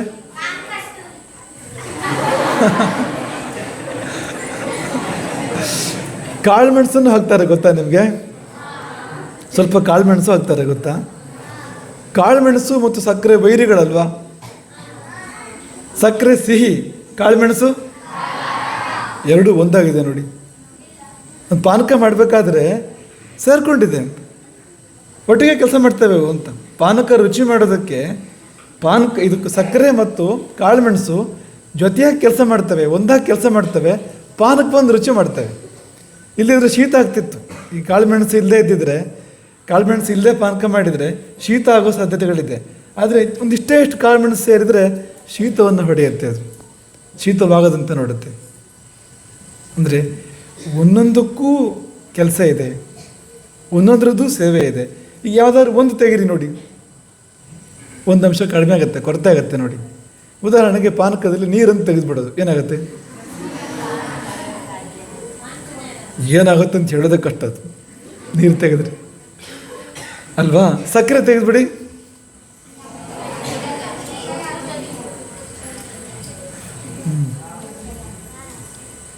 ಹಾಗೆ ನೀವು ಏಲಕ್ಕಿ ತೆಗೆದರೂ ಕೂಡ ಆ ಪರಿಮಳ ಕಡಿಮೆ ಆಯಿತು, ಪರಿಮಳದ ಅಂಶ ಕಡಿಮೆ ಆಯಿತು. ಪ್ರತಿಯೊಂದು ಸೇವೆ ಮಾಡಿದೆ. ದೊಡ್ಡದು ಚಿಕ್ಕದು ಅಂತ ವ್ಯತ್ಯಾಸ ಇಲ್ಲ. ಈಗ ನೀರು ಹಾಕೋಷ್ಟೇ ನಾವು ಕಾಳುಮೆಣಸು ಹಾಕ್ತೇವಾ? ನೀರು 1 ಲೋಟ ಹಾಕಿದರೆ ಕಾಳುಮೆಣಸು ಇಷ್ಟೇ ಹಾಕ್ತೀವಲ್ವಾ? ಕಾಳುಮೆಣಸಿಗೆ ಮೆಜಾರಿಟಿ ಇಲ್ಲ, ಅದು ಮೈನಾರಿಟಿ. ಕಾಳುಮೆಣಸು ಇಷ್ಟೇ ಚಿಲ್ಲರೆ, ಇದು ಅದೇನು ಬಿಡು ಅಂತ ಅನ್ನೋಕ್ಕಾಗತ್ತಾ? ಅಥವಾ ಸಮಾನತೆ ಅಂತ ಇದಕ್ಕೆ ಬಂದು ತೀರ್ಮಾನಕ್ಕೆ ಬಂದು ಅಷ್ಟೇ, ಎಷ್ಟು ನೀರು ಅಷ್ಟೇ ಲಿಂಬೆ ಹುಳಿ, ಅಷ್ಟೇ ಕಾಳುಮೆಣಸು, ಹಿಂಗೆ ಮಾಡೋಕ್ಕಾಗತ್ತಾ? ಅದಾದರೆ ಪ್ರಮಾಣ ಅಂತ. ಸಂಘಟನೆ ಅಂದರೆ ಹಾಗೆ ಅಂತ. ಎಲ್ರಿಗೂ ಒಂದೇ ಸಮಾನವಾಗಿರೋ ಪಾತ್ರ ಅಲ್ಲ, ಅವ್ರವ್ರ ಪಾತ್ರ ಬೇರೆ ಬೇರೆ ಇರುತ್ತೆ. ಚಿಕ್ಕದು ದೊಡ್ಡದು ಎಲ್ಲವೂ ಮುಖ್ಯವೇ, ಮುಖ್ಯ ಅಲ್ಲದೆ ಇರೋದು ಯಾವುದೂ ಇಲ್ಲ. ಎಲ್ಲಕ್ಕಿಂತ ಮುಖ್ಯ ಯಾವುದು ಅಂದರೆ ಒಗ್ಗಟ್ಟು, ಒಂದಾಗುವಂಥದ್ದು, ನಾನು ಹೋಗಿ ನಾವು ಬರುವಂಥದ್ದು ಅಂತ. ಅಂಗಾಂಗಿ ಭಾವ ಕೂಡ ಅವಶ್ಯ ಅಂತ. ಅಂಗಾಂಗಿ ಭಾವ ಅಂದರೆ ಈಗ ದೇವಿಯಲ್ಲಿ ನಾವು ಆಗಲೇ ಹೇಳಿದಲ್ವಾ, ಯಾವುದೋ ಒಂದು ದೇವರು ಮುಖವಾಗ್ತಾನೆ, ಇನ್ಯಾವುದೋ ದೇವತೆ ಕೂದಲಾಗತ್ತೆ, ಮತ್ಯಾವುದೋ ದೇವತೆ ಭುಜ, ಇನ್ಯಾವುದೋ ದೇವತೆ ಸೊಂಟ, ಕಾಲು. ಹೀಗೆ ಆದ ಹಾಗೆ ಈ ನಾವೆಲ್ಲರೂ ಕೂಡ ಒಂದೊಂದು ಅಂಗ ಆಗ್ತೇವೆ. ಸಂಘಟನೆ ಅಂಗಿ, ಅಂಗಿ ಅಂದರೆ ಶರ್ಟ್ ಅಂತ ಅರ್ಥ ಅಲ್ಲ ಇಲ್ಲಿ. ಯಾರಿಗೆ ಅಂಗಗಳಿವೆ, ದೇಹ ಅದು ಅಂಗಿ, ಈ ಒಂದೊಂದು ಅಂಗಗಳು, ಕಣ್ಣು, ಕಿವಿ, ಮೂಗು ಎಲ್ಲ ಅಂಗಗಳು. ಹಾಗೆ ಸಂಘಟನೆ ಅದು ಮುಖ್ಯವಾಗಿರ್ತಕ್ಕಂಥದ್ದು. ಅಂಗಿ ಅನ್ನೋ ಥರ ಬಂದರೆ ಅದರ ಅಂಗಗಳು ನಾವೆಲ್ಲ ಆಗ್ತೇವೆ. ಹಾಗಾದಾಗ ಅದು ತುಂಬ ಸೊಗಸೋದು ಕೆಲಸ ಆಗುತ್ತೆ ಅಂತ. ಇನ್ನು ಕೊನೆಯಲ್ಲೊಂದು ಸ್ವಲ್ಪ ಸೇರಿಸೋಣ ಅದಕ್ಕೆ. ಏನು ಅಂದರೆ ಕೆಲಸ ಮಾಡಬೇಕು, ಆದರೆ ಕಾಣಿಸ್ಕೊಳ್ಳೇಬೇಕು ಅಂತೇನಿಲ್ಲ ಅಲ್ವಾ? ಕೆಲಸ ಮಾಡಬೇಕು. ಉದಾಹರಣೆಗೆ ಕಟ್ಟಡಕ್ಕೆ ಇಟ್ಟಿಗೆಗಳು ಬೇಕೋ ಬೇಡವಾ? ಕಟ್ಟಡ ಕಟ್ಟಬೇಕಾದ್ರೆ ಇಟ್ಟಿಗೆ ಕಾಣಿಸತ್ತಾ? ಇಟ್ಟಿಗೆ ಜೋಡಿಸಿಟ್ಟಾಗ ಗೋಡೆ ಕಾಣಿಸುತ್ತೆ ಹೊರತು ಇಟ್ಟಿಗೆ ಕಾಣಿಸಲ್ಲ. ಅದ್ರ ಮೇಲೆ ನೀವು ಗಿಲಾಯಿ ಮಾಡಿದ್ರಂತೂ ಕಾಣಿಸೋದೇ ಇಲ್ಲ. ಇಟ್ಟಿಗೆ ಏನಾದ್ರು ಬೇಜಾರು ಮಾಡಿಕೊಂಡು ನಾನು ಕಾಣ್ತಾನೆ ಇಲ್ಲ, ಎಲ್ಲಕ್ಕಿಂತ ಕೊನೆಯಲ್ಲಿ ಬಂದಿದ್ದು ಪೇಂಟು, ಇದೇ ಮಿಂಚಿಂಗು ಈ ಪೇಂಟು, ನಾನು ಕಾಣ್ತಾನೆ ಇಲ್ವಲ್ಲ ಅಂತ ಏನಾದ್ರು ಬೇಜಾರು ಮಾಡ್ಕೊಂಡು ಎದ್ದು ಹೋದರೆ ಇಟ್ಟಿಗೆ ಏನಾಗುತ್ತೆ ಹೇಳಿ? ಇದಕ್ಕಿಂತ ದೊಡ್ಡ ಉದಾಹರಣೆ ಈ ಅಡಿಶಿಲೆ ಇರುತ್ತಲ್ಲ, ಮೂಲಾಧಾರ ಶಿಲೆ, ಪಂಚಾಂಗ ಅಡಿಶಿಲೆ ಇರುತ್ತಲ್ಲ, ಅದೆಲ್ಲರೂ ಕಾಣಿಸ್ಕೊಡುತ್ತಾ? ಕಟ್ಟಡ ನೋಡೋಕ್ಕೂ ಕೂಡ ಅದಕ್ಕೆ ಯೋಗ ಇಲ್ಲ. ಕಟ್ಟಡ ಪೂರ್ತಿಯಾಗಿ ಶಿಖರ ಕಲಶ ಏರಿಸಿದರೆ ಅದನ್ನು ನೋಡೋ ಯೋಗ ಕೂಡ ಅದಕ್ಕಿಲ್ಲ. ಅದೇನು ಬೇಜಾರು ಮಾಡ್ಕೊಳ್ಳಲ್ಲ, ಅದು ಹೊತ್ಕೊಂಡಿರುತ್ತೆ ಇಡೀ ಕಟ್ಟಡವನ್ನು. ತನ್ನ ಕೆಲಸ ತಾನು ಮಾಡುತ್ತೆ. ನಾವು ಹಾಗೆ ತಯಾರಿ ಇರಬೇಕು. ನಾವು ಕಾಣಿಸ್ಕೋಬೇಕು ಅಂತಿಲ್ಲ, ನಮ್ಮ ಹೆಸರು ಬರಬೇಕು ಅಂತಿಲ್ಲ. ನೆನ್ಪಿಟ್ಕೊಳ್ಳಿ, ತುಂಬ ಇಂಪಾರ್ಟೆಂಟ್ ಇದು. ನಮ್ಮ ಹೆಸರು ಬರಬೇಕು ಅಂತಿಲ್ಲ, ನಾವು ಕಾಣಿಸ್ಕೋಬೇಕು ಅಂತಿಲ್ಲ. ನಮ್ಮ ಕೆಲಸ ನಾವು ಮಾಡಬೇಕು, ಆ ತೃಪ್ತಿ ನಮಗಿರುತ್ತೆ. ನಮ್ಮ ಕರ್ತವ್ಯ ನಾವು ಮಾಡಬೇಕು. ಎಷ್ಟೋ ಜನರಿಂದ, ಎಷ್ಟೋ ವ್ಯಕ್ತಿಗಳಿಂದ, ವಸ್ತುಗಳಿಂದ ಎಷ್ಟೋ ಸೇವೆ ಆಗುತ್ತೆ. ಅವರೆಲ್ಲ ಕಾಣಿಸ್ಕೊಳ್ತಾರೆ ಅಂತೇನಿಲ್ಲ, ಕಾಣಿಸ್ಕೊಳಿದ್ರಲ್ಲಿ ತೊಂದರೆ ಕೂಡ ಜಾಸ್ತಿ ಇದೆ ತುಂಬ. ಹಾಗಾಗಿ ಕಾರ್ಯ ದೃಶ್ಯ, ಆದರೆ ಯಾರು ಕಾರ್ಯ ಮಾಡ್ತಾರೋ ಅವರು ಅದೃಶ್ಯ. ಈಗ ದೇವಿ ರೂಪ ದೃಶ್ಯ, ಅಲ್ಲಿ ಏನಾದ್ರು ವಿಷ್ಣು, ಶಿವ, ಇಂದ್ರ, ಯಮ ಕಾಣ್ತಾರಾ? ಅವರು ಅದೃಶ್ಯ, ದೇವಿ ದೃಶ್ಯ. ಹಾಗಾಗಿ ಈ ತತ್ವವನ್ನು ಮನಸ್ಸಲ್ಲಿ ಇಟ್ಕೋಬೇಕು ನಾವು. ರಾಮನ ಸೈನ್ಯ ನೋಡಿ, ಹನುಮಂತನಿಂದ ಶುರು ಮಾಡಿ ಸಾಮಾನ್ಯ ಕಪಿಗಳವರೆಗೆ ಒಬ್ಬೊಬ್ಬರ ಸಾಮರ್ಥ್ಯ ಒಂದೊಂದು, ಎಲ್ಲರೂ ತಮ್ಮ ತಮ್ಮ ಸೇವೆ ಮಾಡಿದ್ದಾರೆ. ರಾವಣ ಸಂಹಾರ ಆಗಿದೆ, ರಾಮರಾಜ್ಯ ಬಂದಿದೆ ನೋಡಿ. ಹಾಗೆ ನಾವು ಕೆಲಸ ಮಾಡೋಕ್ಕೆ ತಯಾರಿರಬೇಕು. ಈ ವಿಶ್ವವೇ ಸಂಘಟನೆ, ಭಗವಂತ ಸಂಘಟಕ. ಎಲ್ಲ ವಸ್ತುಗಳನ್ನು, ವ್ಯಕ್ತಿಗಳನ್ನು ಸೃಷ್ಟಿ ಮಾಡಿ ಜೋಡಿಸಿಟ್ಟಿದ್ದಾನೆ ಬೇರೆ ಬೇರೆ ಕಡೆಯಲ್ಲಿ. ಅವ್ರವ್ರ ಕೆಲಸ ಅವ್ರವ್ರು ಮಾಡಬೇಕು. ಅಗ್ನಿ ಕೆಲಸ ಅಗ್ನಿ, ವಾಯು ಕೆಲಸ ವಾಯು, ನೀರಿನ ಕೆಲಸ ನೀರು, ಗಾಳಿ ಕೆಲಸ ಗಾಳಿ ಮಾಡಬೇಕು. ಎಲ್ಲ ಸೇರ್ಕೊಂಡು ಮಾಡ್ತಾವಲ್ವ. ಈ ನಮ್ಮ ಬಾಡಿ ಅಂದರೆ ಎಲ್ಲ ಇದೆ ನೋಡಿ. ಅಲ್ಲಿ ಗಟ್ಟಿ ಅಂಶ ನಮ್ಮ ದೇಹದಲ್ಲಿ, ಅದು ಪೃಥ್ವಿ ಇದು. ಮತ್ತು ಏನು ಜಲಾಂಶ ಇದೆ, ನೀರಿನ ಅಂಶ ಇದೆ, ಅದೆಲ್ಲ ಜಲ. ಒಳಗೆ ನಮ್ಮ ಮೈ ಬಿಸಿ ಇದೆಯೋ ಇಲ್ವೋ, ತಿಂದ ಅನ್ನ ಜೀರ್ಣ ಆಗುತ್ತೋ ಇಲ್ವೋ, ಅದು ಅಗ್ನಿ. ಅದು ಉಸಿರಾಡ್ತೀವಲ್ಲ, ಗಾಳಿ. ಮತ್ತು ಆಕಾಶ ಎಲ್ಲಿದೆ? ಮತ್ತು ಆಕಾಶ ಇದೆಯಾ ನಮ್ಮ ಶರೀರದಲ್ಲಿ? ಇಲ್ಲ ಅಲ್ವಾ? ಹಾಂ, ಹಾಗಾದ್ರೆ ಪಂಚಭೂತಗಳಲ್ಲ, 4 ಭೂತಗಳಿಂದ ನಮ್ಮ ಶರೀರ ಆಗಿದೆಯಾ? ಆಕಾಶ ಇಲ್ವಾ? ಎಲ್ಲಿದೆ? ಹಾಂ, ಖಾಲಿ ಜಾಗವೇ ಆಕಾಶ. ತೊಂದರೆ ಇಲ್ಲ. ನೀವು ಆಕಾಶ ಒಳಗೆ ಇಲ್ಲದೆ ಇದ್ದಿದ್ರೆ ನಾವು ತಗೊಂಡು ಉಸಿರು ಒಳಗೆ ಹೋಗ್ತಾನೆ ಇರಲಿಲ್ಲ. ಆಕಾಶದ ಲಕ್ಷಣ ಏನಂದರೆ ಯಾವುದು ಅವಕಾಶ ಮಾಡಿಕೊಡುತ್ತೋ, ಜಾಗ ಮಾಡಿಕೊಡುತ್ತೋ ಅದೇ ಆಕಾಶ. ತಿಂದನ್ನ ಒಳಗೆ ಇಳಿಬೇಕು ಅಂದರೆ ಜಾಗ ಬೇಕೋ ಬೇಡವೋ? ಅದೇ ಆಕಾಶ, ಅದೇ ಆಕಾಶ. ಹಾಗಾಗಿ ಇವೆಲ್ಲ ಸೇರಿ ನಮ್ಮ ಶರೀರ ಹೇಗಾಗಿದೆ ನೋಡಿ. ಆತಹ ಗೊತ್ತೂ ಆಗೋದಿಲ್ಲ ಯಾವುದು ಪೃಥ್ವಿ, ಯಾವುದು ಜಲ, ಗೊತ್ತಾದರೂ ಆಗುತ್ತೆ ನಮಗೆ ಅಂತ. ಹಾಗೆ ನಾವು ಸೇರ್ಕೋಬೇಕು, ಒಂದಾಗಿ ಕೆಲಸ ಮಾಡಬೇಕು. ಇನ್ನೊಂದು ಸೂಕ್ಷ್ಮ ಅಂಶ ನಿಮಗೆ ನಾವಿದ್ರೆ ಹೇಳಬೇಕು. ಈಗ ದೇವತೆಗಳು ಒಬ್ಬೊಬ್ಬರಿಂದ ಮಹಿಷಾಸುರನ ಗೆಲ್ಲೋಕ್ಕೆ ಸಾಧ್ಯ ಆಗಿಲ್ಲ ಅಲ್ವಾ? ಸೇರ್ಕೊಂಡು ಮಾಡ್ತಾರೆ. ಅವಾಗತ್ತಾ? ಆಗಲೂ ಸೋತಿದ್ದಾರೆ. ದೇವ ಸೈನ್ಯ ಹೋಗಿ ದಾಳಿ ಮಾಡಿದೆ ಮಹಿಷಾಸುರನ ಮೇಲೆ, ಆಗಲೂ ಸೋತಿದ್ದಾರೆ. ಯಾಕೆ ಸೋತರು ಅಂದರೆ ಹೊರಗಿನಿಂದ ಸೇರಿಕೊಂಡಿದ್ದಾರೆ, ಒಳಗಿನಿಂದ ಸೇರಿಕೊಂಡಿಲ್ಲ. ಈಗ ದೇವಿ ರೂಪ ಅಂದರೆ ಒಳಗಿನಿಂದಲೇ ಸೇರಿಕೊಂಡಿದ್ದಾರೆ. ಅವ್ರ ಒಳಗಿನ ತೇಜಸ್ಸು, ಅವರ ಚೈತನ್ಯ ನಾವು ಹೇಳ್ಕೊಟ್ವಲ್ಲ ನಿಮಗೆ. ಯಾದೇವಿ ಸರ್ವಭೂತೇಶು ಚೇತನೇತ್ಯಭಿಧೇಯತೆ. ಆ ಚೈತನ್ಯ ಇದೆಯಲ್ಲ, ಅಂತರಾತ್ಮ, ಅಂತರಾಳ, ಆ ತೇಜಸ್ಸು ಹೊರಗೆ ಬಂದು ಅದೆಲ್ಲ ಒಂದಾಗಿದೆ. ಅಂದರೆ ನಾವು ಮನಸ್ಸಿಂದ ಒಂದಾಗಬೇಕು, ಅಂತರಂಗದಿಂದ ಒಂದಾಗಬೇಕು. ಹಾಗೆ ಒಂದಾದಾಗ ಸೋಲಿನ ಪ್ರಶ್ನೆಯೇ ಇಲ್ಲ, ಗೆಲುವು ಕಟ್ಟಿಟ್ಟ ಬುತ್ತಿ. ಇಷ್ಟು ಇವತ್ತಿನ ಶ್ರೀ ಸಂದೇಶ. ದೇವಜಾತ, ಮಹಿಷಾಸುರ ಮರ್ದಿನಿ, ದುರ್ಗಿಯರ ಕುರಿತು. ಆಮೇಲೆ ನಿದ್ದೆ ಬಗ್ಗೆ ಒಂದು ಚೂರು ಏನಾದ್ರು ಹೇಳಬೇಕಲ್ವ, ಟಿಪ್ಸ್ ಏನಾದ್ರು ಕೊಡಬೇಕಲ್ವ. ನಿದ್ದೆ ಮಾಡುವಾಗ ನಾವು ಉತ್ತರ ದಿಕ್ಕಿಗೂ ಮತ್ತು ಪಶ್ಚಿಮ ದಿಕ್ಕಿಗೂ ತಲೆ ಮಾಡಿ ಮಲಗಬಾರದು. ಪ್ರತ್ಯಕ್ಷಿರಾಹ ಉದಕ್ಷಿರಾಹ ಪ್ರತ್ಯಕ್ಷಿರಾಹ. ಉತ್ತರ ದಿಕ್ಕಿಗೆ ತಲೆ ಹಾಕಿ ಹಾಗೆ ಪಶ್ಚಿಮ ದಿಕ್ಕಿಗೆ ತಲೆ ಹಾಕಿ ಮಲಗಬಾರ್ದು. ಅದು ಯಾಕೆ ಅಂತ ಮುಂದೆ ನೋಡೋಣ. ಎಷ್ಟಿರಲಿ, ಉತ್ತರ ದಿಕ್ಕಿಗೆ ತಲೆ ಹಾಕಿ ಮಲಗಿದ ಆನೆಗೆ ಏನಾಯಿತು? ಗಣಪತಿ ಕತೆ ನೀವು ಕೇಳಿದಿರಲ್ವಾ? ಹಾಗಾಗಿ ನಮಗೆಲ್ಲ ನಮ್ಮ ತಲೆ ಬೇಕು ಅಲ್ವಾ?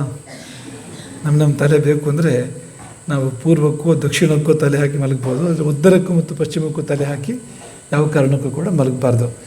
ಅದ್ರ ಬಗ್ಗೆ ವಿವರಣೆ ಮುಂದಕ್ಕೆ ನಾವು ಕೇಳೋಣ. ಇವತ್ತಿಗೆ ಇಷ್ಟಿರಲಿ. ಹರೇ ರಾಮ.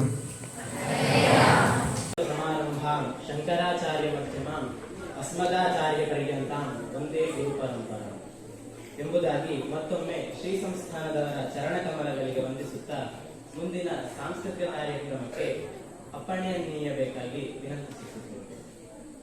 ಇದೀಗ ಸಾಂಸ್ಕೃತಿಕ ಕಾರ್ಯಕ್ರಮದ ಮೊದಲ ಅಂಗವಾಗಿ ಸಮೂಹ ಗಾಯನವನ್ನು ಹಾಡಲು ಬರುತ್ತಿದ್ದಾರೆ ಭಗವತ್ಪಾದ ಗುರುಕುಲದ ವಿದ್ಯಾರ್ಥಿಗಳಾದ ಕುಮಾರ ಭಾರ್ಗವ, ಕುಮಾರ ಆದಿತ್ಯ ಹಾಗೂ ಕುಮಾರ ನಾಗರಾಜ.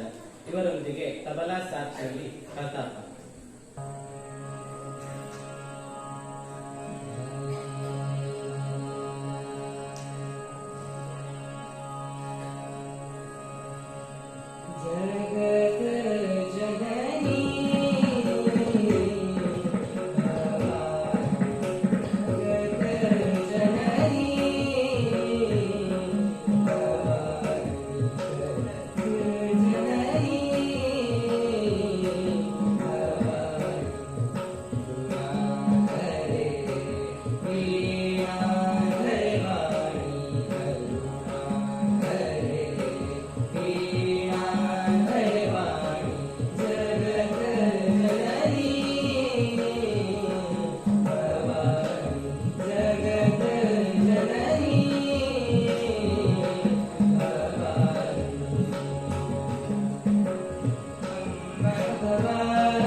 मुक्ति साधना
ಜಗಜ್ಜನನಿಯನ್ನು ಶ್ರೀಗುರುವನ್ನು ತಮ್ಮ ಸುಮಧುರ ಕಂಠದಿಂದ ಹಾಡಿನ ಮೂಲಕ ಕೊಂಡಾಡಿದ ಛಾತ್ರರಿಗೆ ಧನ್ಯವಾದಗಳು.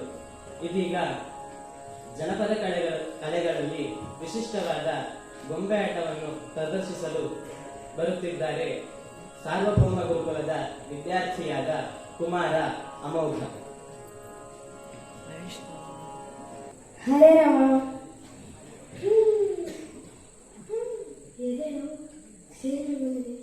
ಇವರೆಲ್ಲ ಯಾರು?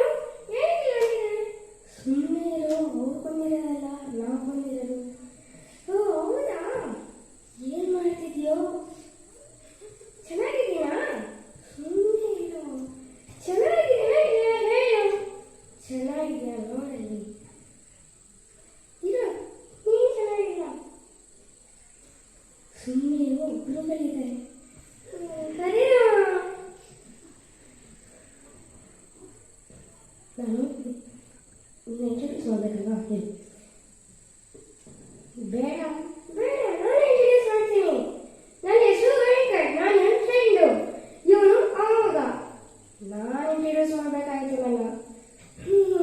ಸಾರಿ. ಸರಿ ಅನ್ಕೊಂಡು ಭಯಕ್ಕೆ ಬೇಡ. ಭಯ ಅಂದರೆ ಯಾವಾಗ ಬರುತ್ತೆ? ಸ್ಟೇಜ್ ಬರೋದು ಅಪರೂಪ. ಸರಿ ಸರಿ, ಏನು ಮಾಡಬೇಕು ಹೇಳ್ತಾರೆ. ಯಾವ್ದಾದ್ರು ಒಂದು ಕತೆ ಹೇಳು. ಆದರೆ ಒಂದು ಕಂಡೀಷನ್, ನೀನು ನಿದ್ದೆ ಹೋಗ್ಬಾರ್ದು ಅಷ್ಟೇ ನನ್ನ ಕತೆ ಹೇಳಿದ್ರೆ. ಸರಿ ಸರಿ. ನಿಂತರನೇ ಒಂದು ತರಲೆ ಕೋತಿತ್ತು. ಯಾಕೆ ಒಕ್ಕಲಿಸಿದ್ಯಾ? ನೀನು ತರಲೆ ಕೋತಿ ಹೇಳಲ್ವಾ? ನೀನು ತರಲೆ ಕೋತಿ ಹೇಳಲ್ವಾ? ಅದಕ್ಕೆ. ಸರಿ, ಈಗ ಸುಮ್ಮನೆ ಕತೆ ಹೇಳ್ಬೇಕಾಗಲ್ವಾ? ಆಗ ಆಗ ಅದು ಮರ ಹತ್ತಿ ಸುಮ್ಮನೆ ತರಲೆ ಕೋತಿ ಅಂದರೆ ಯಾವ್ದಾದ್ರು ಪ್ರಾಣಿಗಳಿಗೋಗಿ ಹಿಂಸೆ ಮಾಡೋದು. ಅಲ್ಲಿ ಸಿಂಹ ಕೂತಿದ್ರೆ ನೀನು ನೀನಾಶ್ರಮ ಅಂತ ಕೋಟಿ ಮಾಡೋದು, ಕಲ್ಲೆಸೆಯೋದು ಅದೆಲ್ಲ ಮಾಡ್ತಿತ್ತು. ಆಗ ಸಿಂಹ ಒಂದ್ಸರಿ ಒಂದು ಕಷ್ಟೇ ಈ ಕೋತಿ ಓಡ್ ಬಂತು. ಓಡ್ ಬರ್ತಾ ಬರ್ತಾ ಗಾಯ ಮಾಡ್ಕೊಂಡ್ರು. ಆಗ ನಂತರ ಒಳ್ಳೆ ಮನುಷ್ಯ ಬಂದು, ಸರಿ ಸುಮ್ಮನೆ. ಆಗ ಓಡಿ ಬಂದಾಗ ನೋಡಲಿ ಓಡ್ ಬಂದಾಗ ಗಾಯ ಮಾಡ್ಕೊಂಡಾಗ ಮನುಷ್ಯ ಹೆಲ್ಪ್ ಮಾಡ್ತಾನೆ. Thank you thank you. ಆಗ ಅದು ಮತ್ತೆ ನೆಕ್ಸ್ಟ್ ಟೈಮು ಮನುಷ್ಯ ಮ್ಯಾಂಗೋ ಕೀಳಕ್ಕೆ ಅಂತ ಮರ ಹಾಕ್ತಾನೆ. ನೀನು ಕತೆ ಆಗಲ್ಲ, ಸುಳ್ಳು ಹೇಳ್ತೀಯಾ? ಕತೆ ಕಣು, ಸುಮ್ಮನೆ ನೋಡು. ಮತ್ತೆ ಮರ ಹತ್ತಿ ಮ್ಯಾಂಗೋ ಕೀಳಕ್ಕೆ ಕಾಸಿ ಹಾಕುತ್ತೆ. ಅಲ್ಲಿ ನೆಕ್ಸ್ಟ್ ಟೈಮ್ ಕೋತಿಗಳು ಹೆಲ್ಪ್ ಮಾಡುತ್ತೆ. ಈ ಕತೆ ಚಿಕ್ಕ ಕತೆ. ಅದೇ ಮಾರಲ್ ಏನಂದರೆ, ನಿನ್ನ ಸಮರ್ಥನೆ ಹೇಳಿದ್ರು. ದುರ್ಯೋಧನ ಫಸ್ಟ್ ಅಧರ್ಮ ಜೊತೆ ಸೇರಿದಕ್ಕೆ ಕೊನೆಯಲ್ಲೂ ಅವನು ಅಧರ್ಮನೇ ಜೊತೆ ಆಗಿತ್ತು. ಇದರಲ್ಲಿ ಈ ಮನುಷ್ಯ ಧರ್ಮ ಜೊತೆ ಸೇರಿ ಧರ್ಮನೇ ಜೊತೆ ಆಗಿತ್ತು. ಸುಮ್ಮನೆ ನಾಟಕ ಮಾಡಬೇಡ, ಗೊತ್ತು ನೀನು ಎದ್ದೇಗೆ ಅಂತ ನೋಡಲಿ. ಸರಿ, ತರಲೆ ಗೊತ್ತಿಲ್ಲ, ಗೊತ್ತಾಗುತ್ತೆ. ಹರೇ ರಾಮ.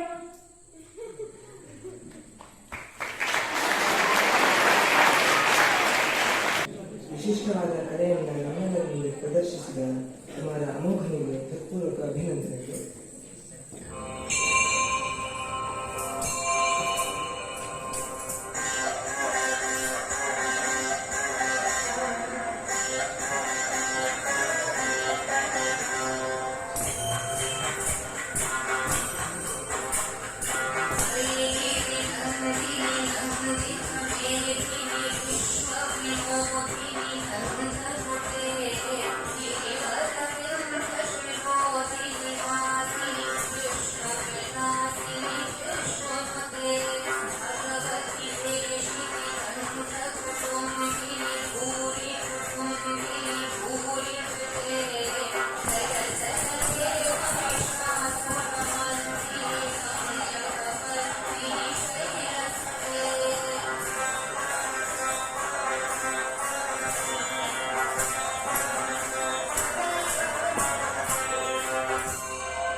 ಇದೀಗ ವರಾಹಾವತಾರದ ಕಥೆಯನ್ನು ನಮ್ಮ ಮುಂದೆ ಹೇಳಲು ಬರುತ್ತಿದ್ದಾರೆ ಭಗವತ್ಪಾದ ಗುರುಕುಲದ ವಿದ್ಯಾರ್ಥಿ ಕುಮಾರ ಸುಮುಖ.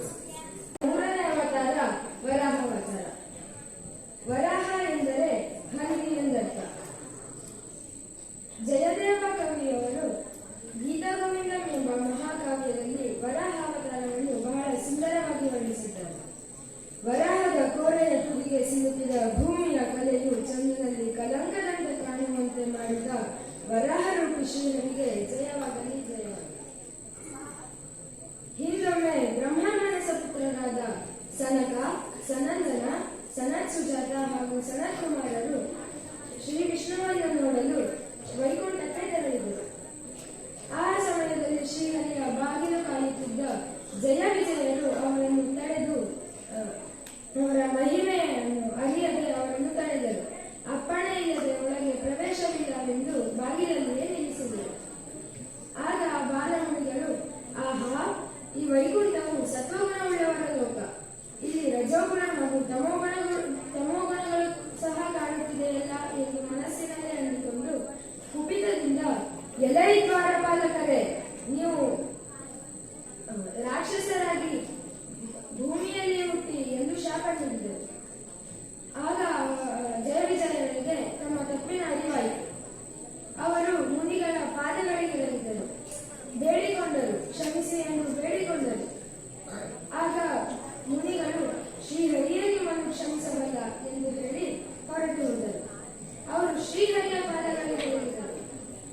ಆಗ ಶ್ರೀಹರಿಯು, ನೀವು ಮಹಾತ್ಮರಿಗೆ ಅವಮಾನ ಮಾಡಿದ್ದೀರಿ, ಮಹಾಪರಾಧ ಇದು.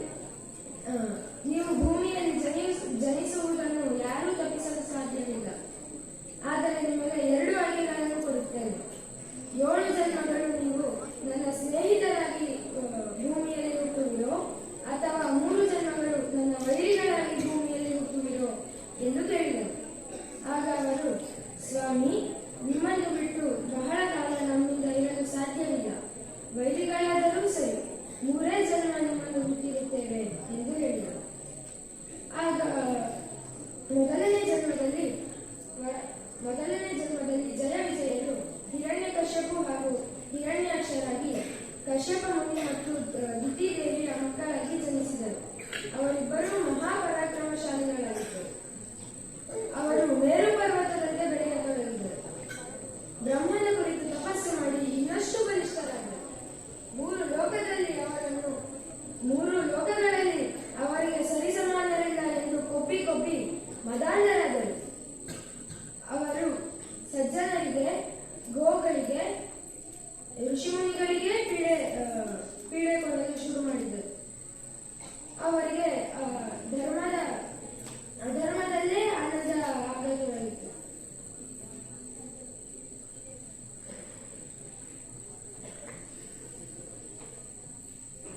ಹಿರಣ್ಯಾಕ್ಷನು ತನ್ನ ಗದೆಯನ್ನು ಎತ್ತಿ ಹಿಡಿದು, ಯಾರಾದರೂ ನನ್ನೊಂದಿಗೆ ಯುದ್ಧ ಮಾಡುವವರಿದ್ದಾರೆ, ಬನ್ನಿರಿ ಎಂದು ಕೇಳಿದನು. ಯಾರೂ ಬರಲಿಲ್ಲ. ಅವನು ಅಜೇಯನೆಂದೇ ತಿಳಿದುಕೊಂಡನು. ಇದರಿಂದ ಹಿರಣ್ಯಾಕ್ಷನಿಗೆ ಬಹಳ ಅಹಂಕಾರ ಉಂಟಾಯಿತು. ಸ್ವರ್ಗಲೋಕದ ಮೇಲೆ ದಾಳಿ ಮಾಡಿದನು. ದೇವತೆಗಳೆಲ್ಲ ಮೂಲೆ ಹೋಗಿ ಅಡಗಿಕೊಂಡರು. ಅನಂತರದಲ್ಲಿ ಅವನು ಪಾತಾಳ ಲೋಕಕ್ಕೂ ದಾಳಿ ಮಾಡಿದನು. ಅಲ್ಲಿಗೆ ಸುಮ್ಮನಾಗಿ ಬಿಡಲಿಲ್ಲ. ವರುಣನ ರಾಜಧಾನಿಯಾದ ವಿಭಾವರಿಗೆ ಬಂದನು. ವರುಣ, ನೀನು ಅಶ್ವಮೇಧ ರಾಜಸೂಯ ಯಾಗಗಳನ್ನು ಮಾಡಿ ಎದುರಾಳಿ ಇಲ್ಲ ಎಂದು ತಿಳಿದಿರುವೆ. ನಾನು ನಿನ್ನೊಂದಿಗೆ ಯುದ್ಧ ಮಾಡಲು ಬಂದಿದ್ದೇನೆ, ಯುದ್ಧ ಮಾಡುವೆಯೋ ಎಂದು ಕೇಳಿದನು. ನೀನು ಬಹಳ ಪರಾಕ್ರಮಶಾಲಿ ಎಂದು ಕೇಳಿದ್ದೇನೆ, ಆಹ್ವಾನವನ್ನು ಸ್ವೀಕರಿಸುವೆಯೋ ಎಂದು ಕೇಳಿದನು. ವರುಣನು ಎದುರಾಳಿಯನ್ನು ಯುಕ್ತಿಯಿಂದ ಸೋಲಿಸುವುದು ಸೂಕ್ತ ಎಂದು ಉಪಾಯ ಮಾಡಿ ವಿನಯದಿಂದ, ಮಹಾರಾಜ, ನಾವು ವ್ಯವಹಾರದಲ್ಲಿ ಅನೇಕ ಕಾರ್ಯ ಮಾಡಿದ್ದೇವೆ, ಆದರೆ ಈಗ ಮುದುಕನಾಗಿ ಬಿಟ್ಟಿದ್ದೇನೆ. ಆದರೆ ನಿನಗೆ ಸರಿಸಮನಾದ ವ್ಯಕ್ತಿಯನ್ನು ನಾನು ತಿಳಿದಿದ್ದೇನೆ, ನಿನಗೆ ತೋರಿಸುತ್ತೇನೆ ಎಂದು ವೈಕುಂಠದತ್ತ ಕೈ ತೋರಿಸಿ, ವಿಷ್ಣುವೇ ನಿನಗೆ ಸರಿಯಾದ ಎದುರಾಳಿ, ನನ್ನಂತಹ ಮುದುಕನೊಂದಿಗೆ ಯುದ್ಧ ಮಾಡುವೆಯೋ ಎಂದು ಕೇಳಿದನು. ಆಗ ಹಿರಣ್ಯಾಕ್ಷನು ಅಲ್ಲಿ 1 ಕ್ಷಣವೂ ಇರದೆ ವೈಕುಂಠದತ್ತ ಧಾವಿಸಿದನು. ಬ್ರಹ್ಮದೇವನು ಸೃಷ್ಟಿ ಕಾರ್ಯವನ್ನು ಪ್ರಾರಂಭ ಮಾಡಿದ್ದರು. ಮೊದಲಿಗೆ ಅವನು ಸ್ವಯಂಭೂವನು, ಹಾಗೂ ಸ್ವಯಂಭೂವನ ಪತ್ನಿ ಶತರೂಪೆಯನ್ನು ಸೃಷ್ಟಿಸಿದರು.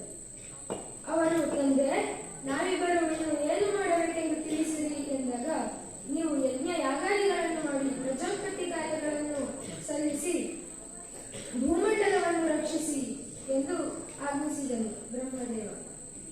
ಅವರು ಭೂಮಂಡಲವನ್ನು ಅರೆಸುತ್ತಾ ಹೋದರು. ಆದರೆ ಭೂಮಂಡಲವೇ ಕಾಣಿಸಲಿಲ್ಲ, ಭೂಮಿಯೇ ಕಾಣಿಸಲಿಲ್ಲ. ಆಮೇಲೆ ಏಕೆಂದರೆ ಅಹಂಕಾರಿಯಾದ ಹಿರಣ್ಯಾಕ್ಷನು ಭೂಮಿಯನ್ನು ಪಾತಾಳಕ್ಕೆ ಒಯ್ದಿದ್ದರು. ಆಗ ಮನು ಹಾಗೂ ಶತರೂಪೆಯರು ಬ್ರಹ್ಮನ ಒಳಗೆ ಬಂದು, ಈಗ ಭೂಮಿಯನ್ನು ಮತ್ತೆ ಮರಳಿ ಮೇಲೆತ್ತುವವರು ಯಾರು ಎಂದು ಕೇಳಿದಾಗ, ಬ್ರಹ್ಮದೇವನು ಸುತ್ತಲೂ ನೋಡುತ್ತಾ ಆಲೋಚಿಸತೊಡಗಿದನು. ಬ್ರಹ್ಮ ಸೃಷ್ಟಿ ಮಾಡಿದಾಗ ಹೇಗಿತ್ತೋ ಹಾಗೆಲ್ಲೂ ಇರಲಿಲ್ಲ. ಎಲ್ಲ ಕಡೆ ಅಲ್ಲೋಲ ಕಲ್ಲೋಲವಾಗಿರುತ್ತಿತ್ತು. ಮೊದಲಿಗೆ ಬರೀ ನೀರು ಇತ್ತು. ಅನಂತರದಲ್ಲಿ ಬ್ರಹ್ಮನು ದೇವತೆಗಳನ್ನು, ದಾನವರನ್ನು, ಮಾನವರನ್ನು, ಜೀವ ಜಂತುಗಳನ್ನು, ಸಸ್ಯಗಳನ್ನು, ಋಷಿ ಮುನಿಗಳನ್ನು ಸೃಷ್ಟಿಸಿದ್ದು ನೆನಪಾಯಿತು. ಹೀಗೆ ನೆನಪು ಮಾಡಿಕೊಳ್ಳುತ್ತಿರುವಾಗ ಅವನ ನಾಸಿಕದಿಂದ, ಬ್ರಹ್ಮನ ನಾಸಿಕಾಗ್ರದಿಂದ ಶ್ರೀ ವಿಷ್ಣುವಿನ 3ನೇ ಅವತಾರವಾದ ವರಾಹವು ಸಣ್ಣ ಪ್ರಮಾಣದಲ್ಲಿ ಜ್ವಲಿಸಿತು. ಅದು ನೋಡುತ್ತಿದ್ದಂತೆಯೇ ದೊಡ್ಡದಾಗತೊಡಗಿತು. ಸಣ್ಣ ಅಂಗುಷ್ಟದ ಗಾತ್ರದಲ್ಲಿದ್ದ ವರಾಹವು ನೋಡುತ್ತಿದ್ದಂತೆಯೇ ಆನೆಯ ಗಾತ್ರವನ್ನು ಪಡೆಯಿತು. ಎಲ್ಲರೂ ಬ್ರಹ್ಮಾದಿ ದೇವತೆಗಳೆಲ್ಲ ಅದು ಶ್ರೀಮನ್ನಾರಾಯಣನೇ ಎಂದು ತಿಳಿದು ಶ್ರೀಮನ್ನಾರಾಯಣನ ಸ್ತೋತ್ರ ಭಜನೆ ಪ್ರಾರಂಭಿಸಿದರು. 4 ಲೋಕಗಳು ಸಹ ನಡಗುವಂತೆ ಮಹಾರೂಪಿ ಶ್ರೀಹರಿಯು ಗುರು ಹುಟ್ಟಿ ಸಮುದ್ರದ ಕಡೆಗೆ ಧಾವಿಸಿದನು. ಪಾತಾಳಕ್ಕೂ ಹೋಗಿ ಅಲ್ಲಿ ಭೂಮಿಯನ್ನು ಹುಡುಕಾಡತೊಡಗಿದನು. ಭೂಮಿ ನೀರಿನೊಳಗೆ ಅಲ್ಲೇ ಇರುವುದನ್ನು ಕಂಡನು. ಅದನ್ನು ಮೇಲೆತ್ತಿ ಬರುವಷ್ಟರಲ್ಲಿ ಹಿಂದುಗಡೆಯಿಂದ ಸದ್ದು ಕೇಳಿಸಿತು. ಹಿರಣ್ಯಾಕ್ಷನು ವಿಷ್ಣುವೊಡನೆ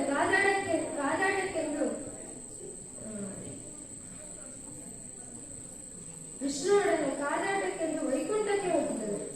ಆದರೆ ಅಲ್ಲಿ ವಿಷ್ಣುವೇ ಇರಲಿಲ್ಲ. ನಾರದ ಮಹರ್ಷಿಯು ಶ್ರೀ ವಿಷ್ಣುವು ವರಾಹಾವತಾರದಲ್ಲಿ ಭೂಮಿಯನ್ನು ರಸಾತಲದಿಂದ ಮೇಲೆತ್ತಲು ಹೋಗಿದ್ದಾನೆ ಎಂದು ಹಿರಣ್ಯಾಕ್ಷನ ಬಳಿಗೆ ಹೇಳಿದರು. ಅದರಿಂದ ಕುಪಿತಗೊಂಡ ಹಿರಣ್ಯಾಕ್ಷನು ಶ್ರೀ ವಿಷ್ಣುವಿನ ಬಳಿಗೆ ಬಂದು, ಎಲೈ ಹಂದಿಯ ರೂಪದವನೇ, ಭೂಮಿಯನ್ನು ಮೇಲೆತ್ತುತ್ತಿರುವೆಯೋ, ಮೊದಲು ನನ್ನೊಂದಿಗೆ ಯುದ್ಧ ಮಾಡು ಎಂದು ಹೇಳಿದರು. ಎಂದು ಹೇಳುತ್ತಾ ವರಾಹದ ಮೇಲೆ ಗದೆಯಿಂದ ಪ್ರಹಾರ ಮಾಡಿದನು. ಆಗ ಶ್ರೀ ವಿಷ್ಣುವು ಭೂಮಿಯನ್ನು ತನ್ನ ಕೋರೆಹಲ್ಲಿನ ಮಧ್ಯ ಹಿಡಿದು ಸಮುದ್ರದಿಂದ ಮೇಲೆತ್ತಿ, ನೀರಿನಿಂದ ಮೇಲೆತ್ತಿ ಅದರ ನಿರ್ದಿಷ್ಟ ಜಾಗಕ್ಕೆ ಹೋಗಿ ಸ್ಥಾಪಿಸಿದನು.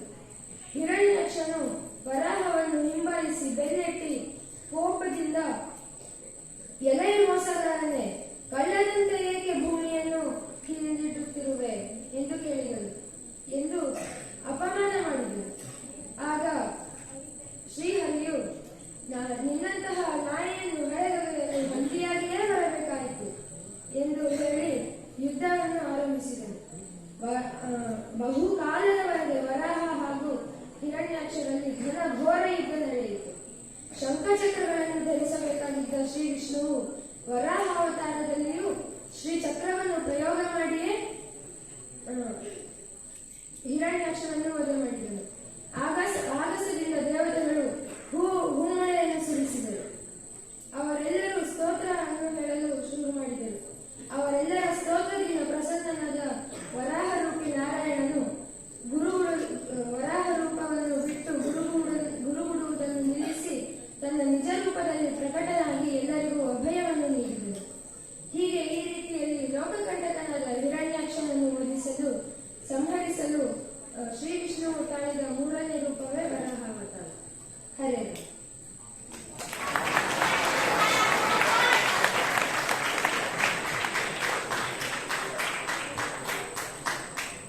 ಎಲ್ಲರೂ ಶಾಂತ ರೀತಿಯಿಂದ ವರ್ತಿಸಿ ಸಭೆಯ ಸಭ್ಯತೆಯನ್ನು ಕಾಪಾಡಬೇಕಾಗಿ ವಿನಂತಿಸಿಕೊಳ್ಳುತ್ತಿದ್ದೇವೆ. ಇದೀಗ ಮುಂದಿನ ಕಾರ್ಯಕ್ರಮ. ನಮ್ಮ ದೇಶದಲ್ಲಿ ಹಲವಾರು ನೃತ್ಯಗಳಿವೆ. ಅದರಲ್ಲಿ ಜಾನಪದ ನೃತ್ಯಗಳು ಒಂದು. ಅಂತಹ ಜಾನಪದ ನೃತ್ಯದ ಕಲೆಯನ್ನ ತಮ್ಮ ಮುಂದೆ ಪ್ರದರ್ಶಿಸಲು ಬರುತ್ತಿದ್ದಾರೆ ಆರ್ಯ ಗುರುಕುಲದ ವಿದ್ಯಾರ್ಥಿನಿಯರಾದ ಕುಮಾರಿ ಕನ್ಮಯಿ, ಕುಮಾರಿ ಮನೀಷಾ, ಕುಮಾರಿ ಮಾನಸ, ಕುಮಾರಿ ಮಾಧುರಿ, ಕುಮಾರಿ ಪೂಜಾ ಹಾಗೂ ಕುಮಾರಿ ಪೂರ್ವಿ.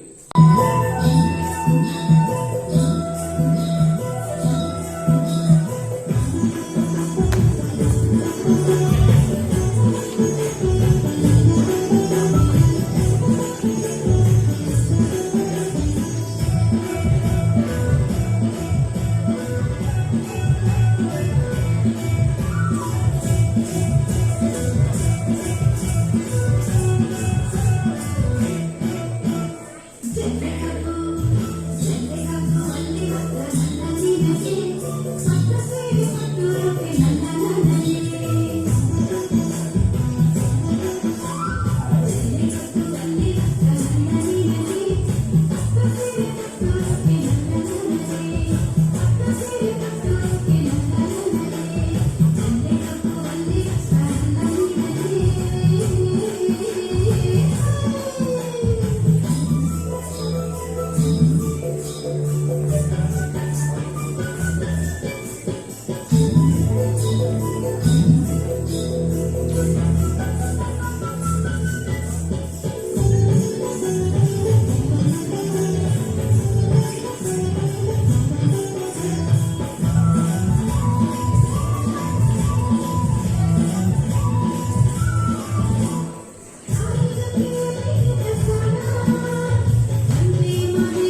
ಜಾನಪದ ನೃತ್ಯವನ್ನು ಪ್ರದರ್ಶಿಸಿದ ವಿದ್ಯಾರ್ಥಿನಿಯರಿಗೆ ಧನ್ಯವಾದಗಳು.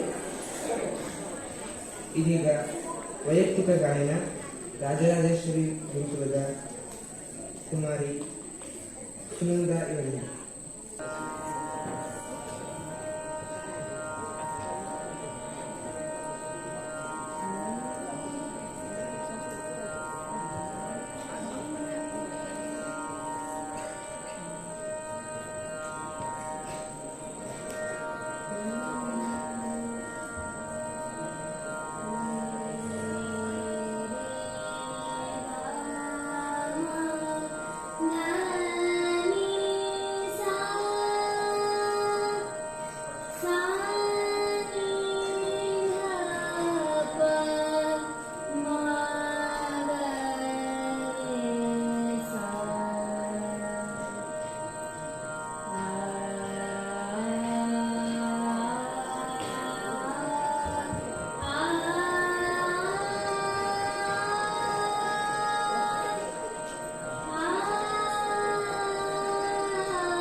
ರಾಗಯನಿ ಹಾಡ್ತಿರೋ ಕೀರ್ತನೆ ಪುರಂದರದಾಸರು. ಹಾಡು ಶರಣೆಂಬೆ ವಾಣಿ. ಶರಣೆಂಬೆ ವಾಣಿ ಪೊರೆ ಕಲ್ಯಾಣಿ, ಶರಣೆಂಬೆ ವಾಣಿ ಪೊರೆ ಕಲ್ಯಾಣಿ, ವಾಗಾಭಿಮಾನಿ ವರಬ್ರಹ್ಮಾಣಿ, ವಾಗಾಭಿಮಾನಿ ವರಬ್ರಹ್ಮಾಣಿ, ಸುಂದರವೇಣಿ ಸುಚರಿತ್ರಾಣಿ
ಮುಂದಿನ ಗೀತೆ ಜಾನಪದ ಗೀತೆ.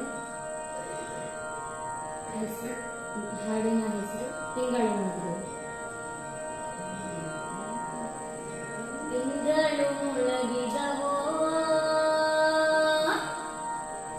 ರಂಗೋಲೆ ಬೆಳಗಿದವೋ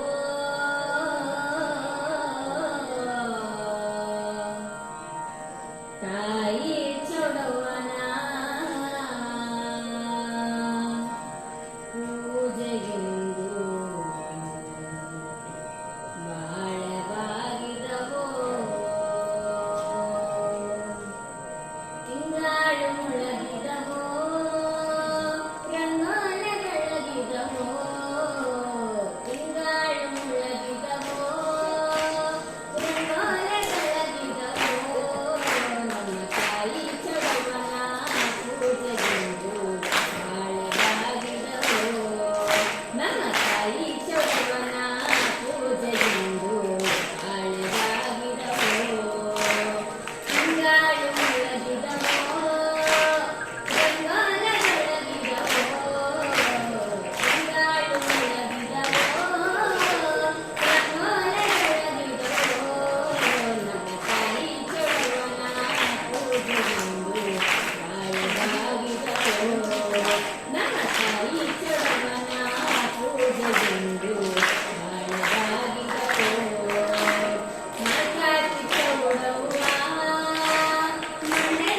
ಒದರಿ ಮರಕಾತಿ ಚೌಡವ್ವ ಮಣ್ಣಲ್ಲಿ ಒದರಿ ಮದ್ದೂರಿನಾಚೆ ಮಾಡಬಳ್ಳಿ ಬಾಳವಾಗಿದವೋ ಮದ್ದೂರಿನಾಚೆ ಮಾಡಬಳ್ಳಿ ಬಾಳವಾಗಿದವೋ ಮದ್ದೂರಿನ ಆಚೆ ಮಳವಳ್ಳಿ ತೋಪಲ್ಲಿ ಮದ್ದೂರಿನ ಆಚೆ ಮಳವಳ್ಳಿ ತೋಪಲ್ಲಿ ಕಂಡು ಮಂಡೆ ಅಲೆವರುವರು ಬಾಳವಾಗಿದವೋ ಕಂಡು ಮಂಡೆ ಅಲೆವರುವರು ಬಾಳವಾಗಿದವೋ ತಿಂಗಳು ಮುಳಗಿದವೋ ರಂಗೋಲೆ ಬೆಳಗಿದವೋ ತಿಂಗಳು ಮುಳಗಿದವೋ ರಂಗೋಲೆ ಬೆಳಗಿದವೋ ನಮ್ಮ ತಾಯಿ ಚೊಡವನ ಪೂಜೆಗೆಂದು ಬಾಳವಾಗಿದವೋ ಕರಿಯಾಕ ಸೀರೆ ನೆರೆಗೆ ಚಿನ್ನದ ಕುಣಿಕೆ ಕರಿಯಾಕ ಸೀರೆ ನೆರೆಗೆ ಚಿನ್ನದ ಕುಣಿಕೆ ಮುಡಿಯ ಮ್ಯಾಲೆ ಬಾರುಗಳೇ ಬಾಳೆದಾಗಿದವೋ ಮರಮುಡಿಯ ಮ್ಯಾಲೆ ಬಾರುಗಳೇ ಬಾಳೆದಾಗಿದವೋ ಮರಮುಡಿಯ ಮ್ಯಾಲೆ ಬರುವಗಳ ಚೂಡವ್ವ ಮರಮುಡಿಯ ಮ್ಯಾಲೆ ಬರುವಗಳ ಚೂಡವ್ವ ಧರೆಯೆದ್ದು ಕೈಯ ಮೂಡಿದಾರೋ ಬಾಳವಾಗಿದವೋ ಧರೆಯೆದ್ದು ಕೈಯ ಮೂಡಿದಾರೋ ಬಾಳವಾಗಿದವೋ ತಿಂಗಳು ಮುಳಗಿದವೋ ರಂಗೋಲೆ ಬೆಳಗಿದವೋ ತಿಂಗಳು ಮುಳಗಿದವೋ ರಂಗೋಲೆ ಬೆಳಗಿದವೋ ನಮ್ಮ ತಾಯಿ ಚೊಡವನ ಪೂಜೆಗೆಂದು ಬಾಳವಾಗಿದವೋ ನಮ್ಮ ತಾಯಿ ಚೊಡವನ ಪೂಜೆಗೆಂದು ಬಾಳವಾಗಿದವೋ ನಮ್ಮ ತಾಯಿ ಚೊಡವನ ಪೂಜೆಗೆಂದು ಬಾಳವಾಗಿದವೋ.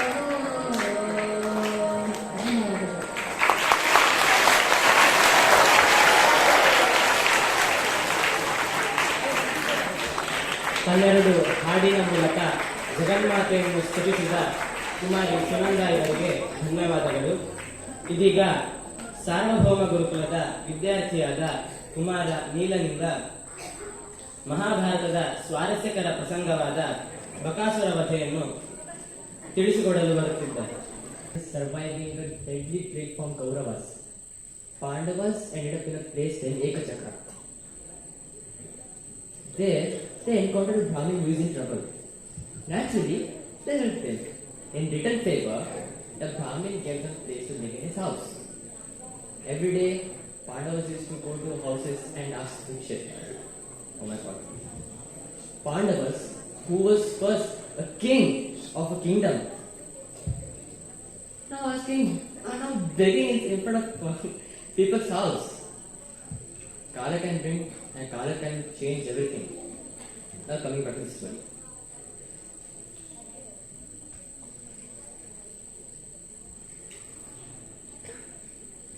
While following the daily routine, Kunti heard a weeping sound from the Brahmin family. Kunti tries to lean on the door and listen what the Brahmin is saying. The Brahmin, I will sacrifice the demon. Your protection and well-being is my responsibility. The wife speaks up. No, you can't do that. You know this condition of a widow with children in this society, and who's going to nurture our children? Then the Brahmin says, Yatra naranstu pujante ramante tatra devataha, meaning, where women are worshipped, that's where God's kindness stay. So you can't be without sacrifice. And think about your children, who's going to give them mom's love? Thai mamti yaar kodoru? Then the Brahmin says, okay, anyways, I will sacrifice. Then the daughter speaks up. Papa, I will sacrifice. Anyways, I will be leaving this house after 3 years. So it's not a big deal. I will sacrifice. The father says, Kanya Dana is the greatest Dana of all. And you are Lakshmi of this house.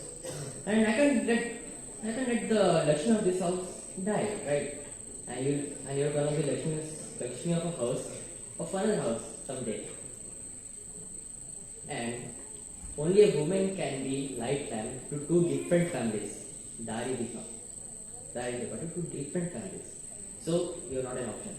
And a boy, small boy, maybe 9 years old, playing in a corner of a room, stands up, grabs a stake, and says, Father, you don't worry, I will go and kill that monster. Hearing the thought of the kid, everybody starts, they kind of got emotional. Even small kid is thinking about his family. What shall we do? Then Kunti enters the room. She says, why? What's the problem? Even when she knows what's the problem. Why? What's the problem? She asks. Then the Brahmin says, there is a demon called Baka. Wait. Baka. I've heard this name somewhere, Baka. Wait. There's something after Baka, right? There's something name after Baka. What was that? I'm sorry? Right, Bakasura. Bakasura and Timbali. They used to say. Okay, they did a demon called Bakasura, who used to eat humans and trouble people. So, the people of the village made a deal with Bakasura. What was the deal? Each household will give a human sacrifice and give strong bhojan to the Bakasura every time they ask a meal. Okay. Now it's our turn to make a human sacrifice. But we can't make a human sacrifice because in this family everyone is important. I can't give sacrifice session because I'm the father. I have to nurture my kids. I can't let go of my wife, nor my daughter, nor my son. Kids are out of the question, right? Kids are out of the question. So what shall I do? Only God can help us now. Then Kunti says, don't worry, I have 5 sons. I will let one son go. You just prepare the meat for tomorrow. The Brahmin says, no, I can't do that. You are our Atithis. And bringing Atithis to our personal matter is a dharma. I can do that. Then Kunti says, helping people who helped us is our dharma. Kunti says, you just prepare meat for tomorrow and I will send my kid. Okay. The day breaks, night. Pandavas come back from the Bhiksha, and every time when Pandavas got Bhiksha, they used to divide the Bhiksha into two parts. One part goes to Bhima, who used to eat a lot, and one part goes to the rest of the Pandavas, both Pandavas and one Kunti. The daily protocol was followed, and Kunti explained the situation of the Brahmin family. She said, "This is happening with the Brahmin family. This is happening with the what shall we do?" So I have decided Bhima will go and defeat the Bakasura. Okay, Bhima agrees. He has no problem. And then Yudhishthira objects. No, Amma, no. Please don't do that. If you send Bhima, by any chance, it won't happen, I know, but by any chance, what if Bhima gets defeated? What if he gets killed? We know Bhima is, he's a powerhouse of the Pandavas. And in the future, if we have to fight with Kauravas, we need Bhima. But anyhow, in the end of the conversation, end of the day, Kunti convinces Yudhishthira. Okay, done. Now it's morning, new day, fresh air. Bhima goes in front of the Brahmin's house. He is delighted with the scenery. A big cart with a lot of bhojana. Anna, saru, chakli, paisa, yeno. Everything. He is delighted with the scenery.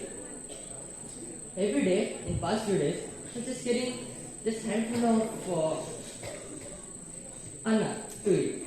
But now, in front of his eyes, there is a big house of feeding things.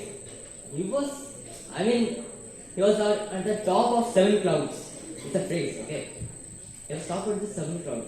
Okay, without any further ado, Amma, I'll go, Amma. He sits on the cart and goes. On his way, he starts eating the bhojana. Ekdam mast. While he was eating, from a distance, Bakasura sees him. He thinks, yo, that's the cart where my meal comes. And who is this fatso eating my food? To test him, he jumps on Bhima. Bhima grabs him with his one hand and says, "Can you please wait a second? I still need to eat paisa." And drinks paisa. Good.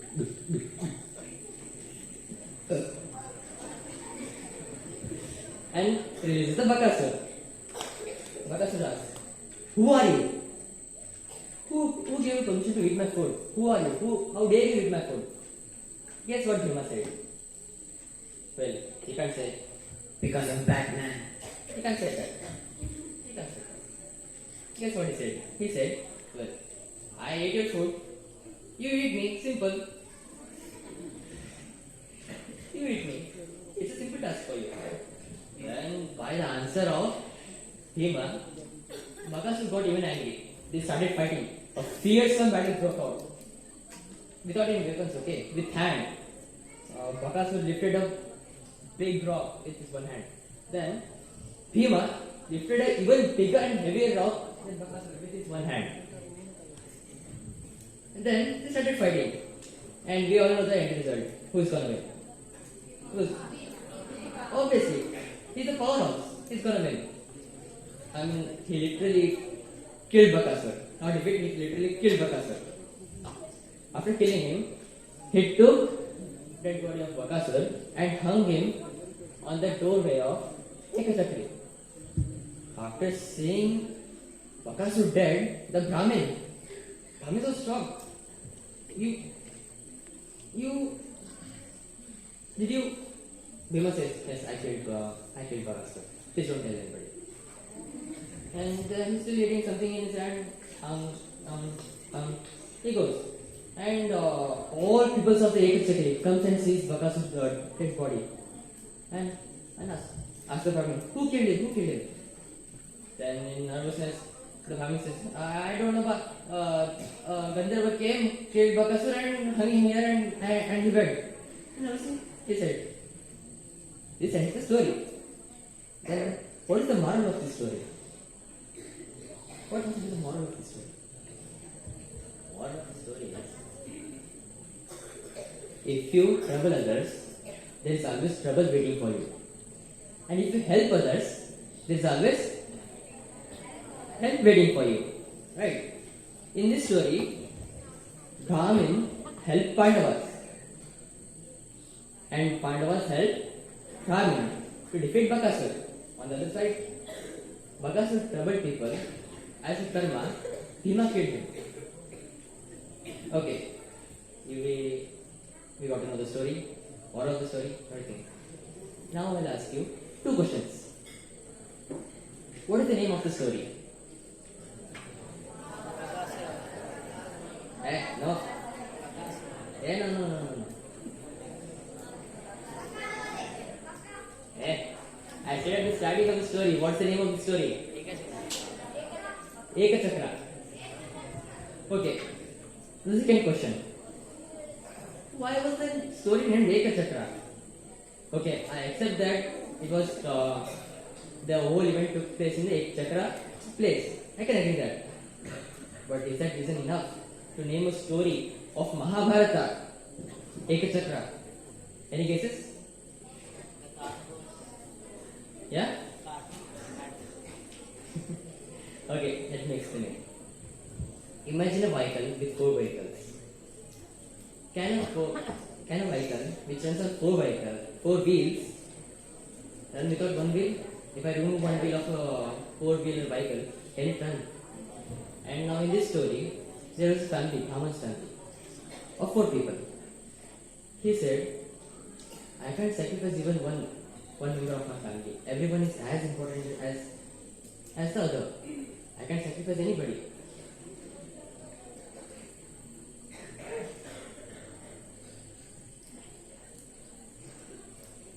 So, in this in this vehicle called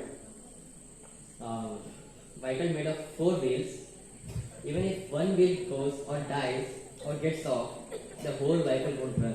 The family won't run. So, in a family, everybody is as important as each other. Yeah, that's all. Hare Rama.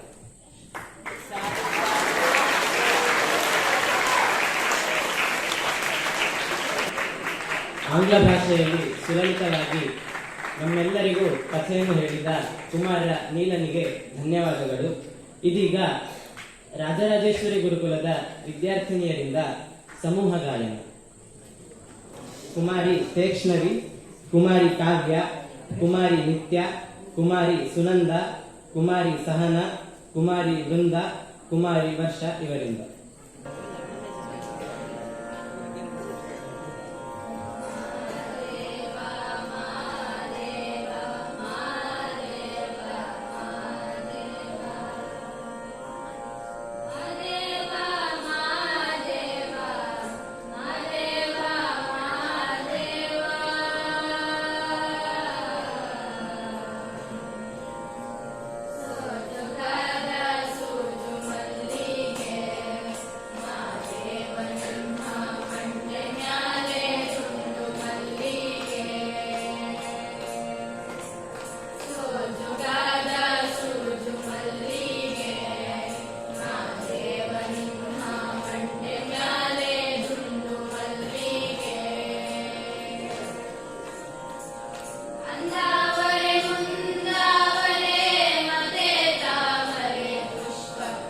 ಚಂದಕ್ಕಿ ಮಾಲೆ ಬಿಲ್ಪತ್ರೆ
ಸಮೂಹ ಗಾಯನವನ್ನು ಮಾಡಿದ ಎಲ್ಲ ವಿದ್ಯಾರ್ಥಿನಿಯರಿಗೆ ಧನ್ಯವಾದಗಳು.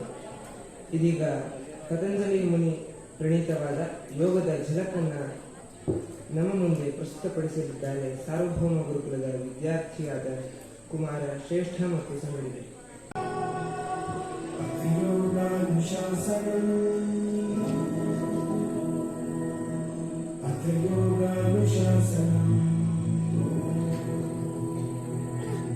सांसों में छिपा है पुरखों की कृपा है दिखलाएगा रास्ता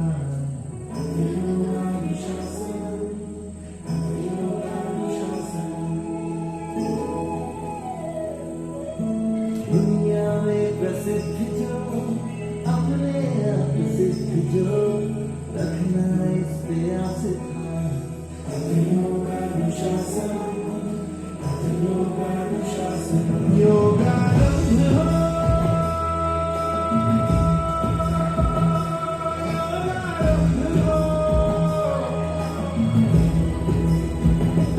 योगारंभ हो योगारंभ हो विश्व को भेंट दी हमने योगारंभ हो योगारंभ हो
तुझे नमस्ते धरती तुझे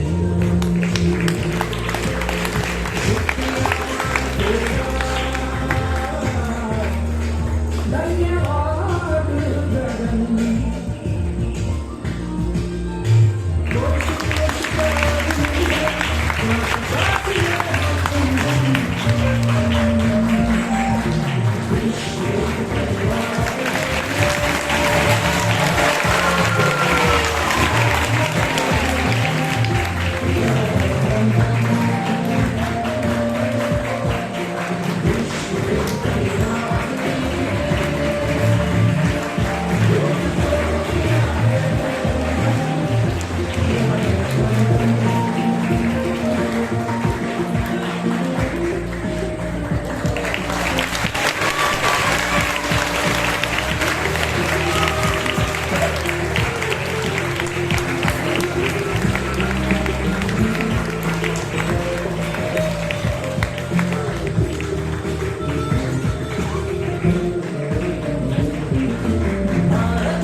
ಅದ್ಭುತವಾಗಿ ಯೋಗ ಪ್ರದರ್ಶನ ನೀಡಿದ ಪ್ರಜ್ವಲ್ ಹಾಗೂ ಶ್ರೇಷ್ಠರಿಗೆ ಹೃತ್ಪೂರ್ವಕ ಧನ್ಯವಾದಗಳು.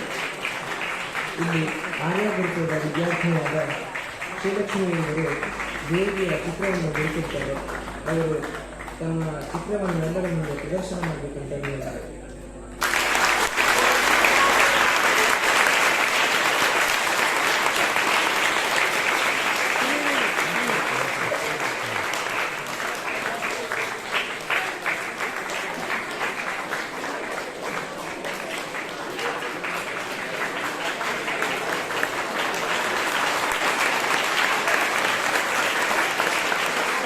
ಸಾಂಸ್ಕೃತಿಕ ಕಾರ್ಯಕ್ರಮದ ರೂಪರೇಷೆ ಹೀಗಿದೆ.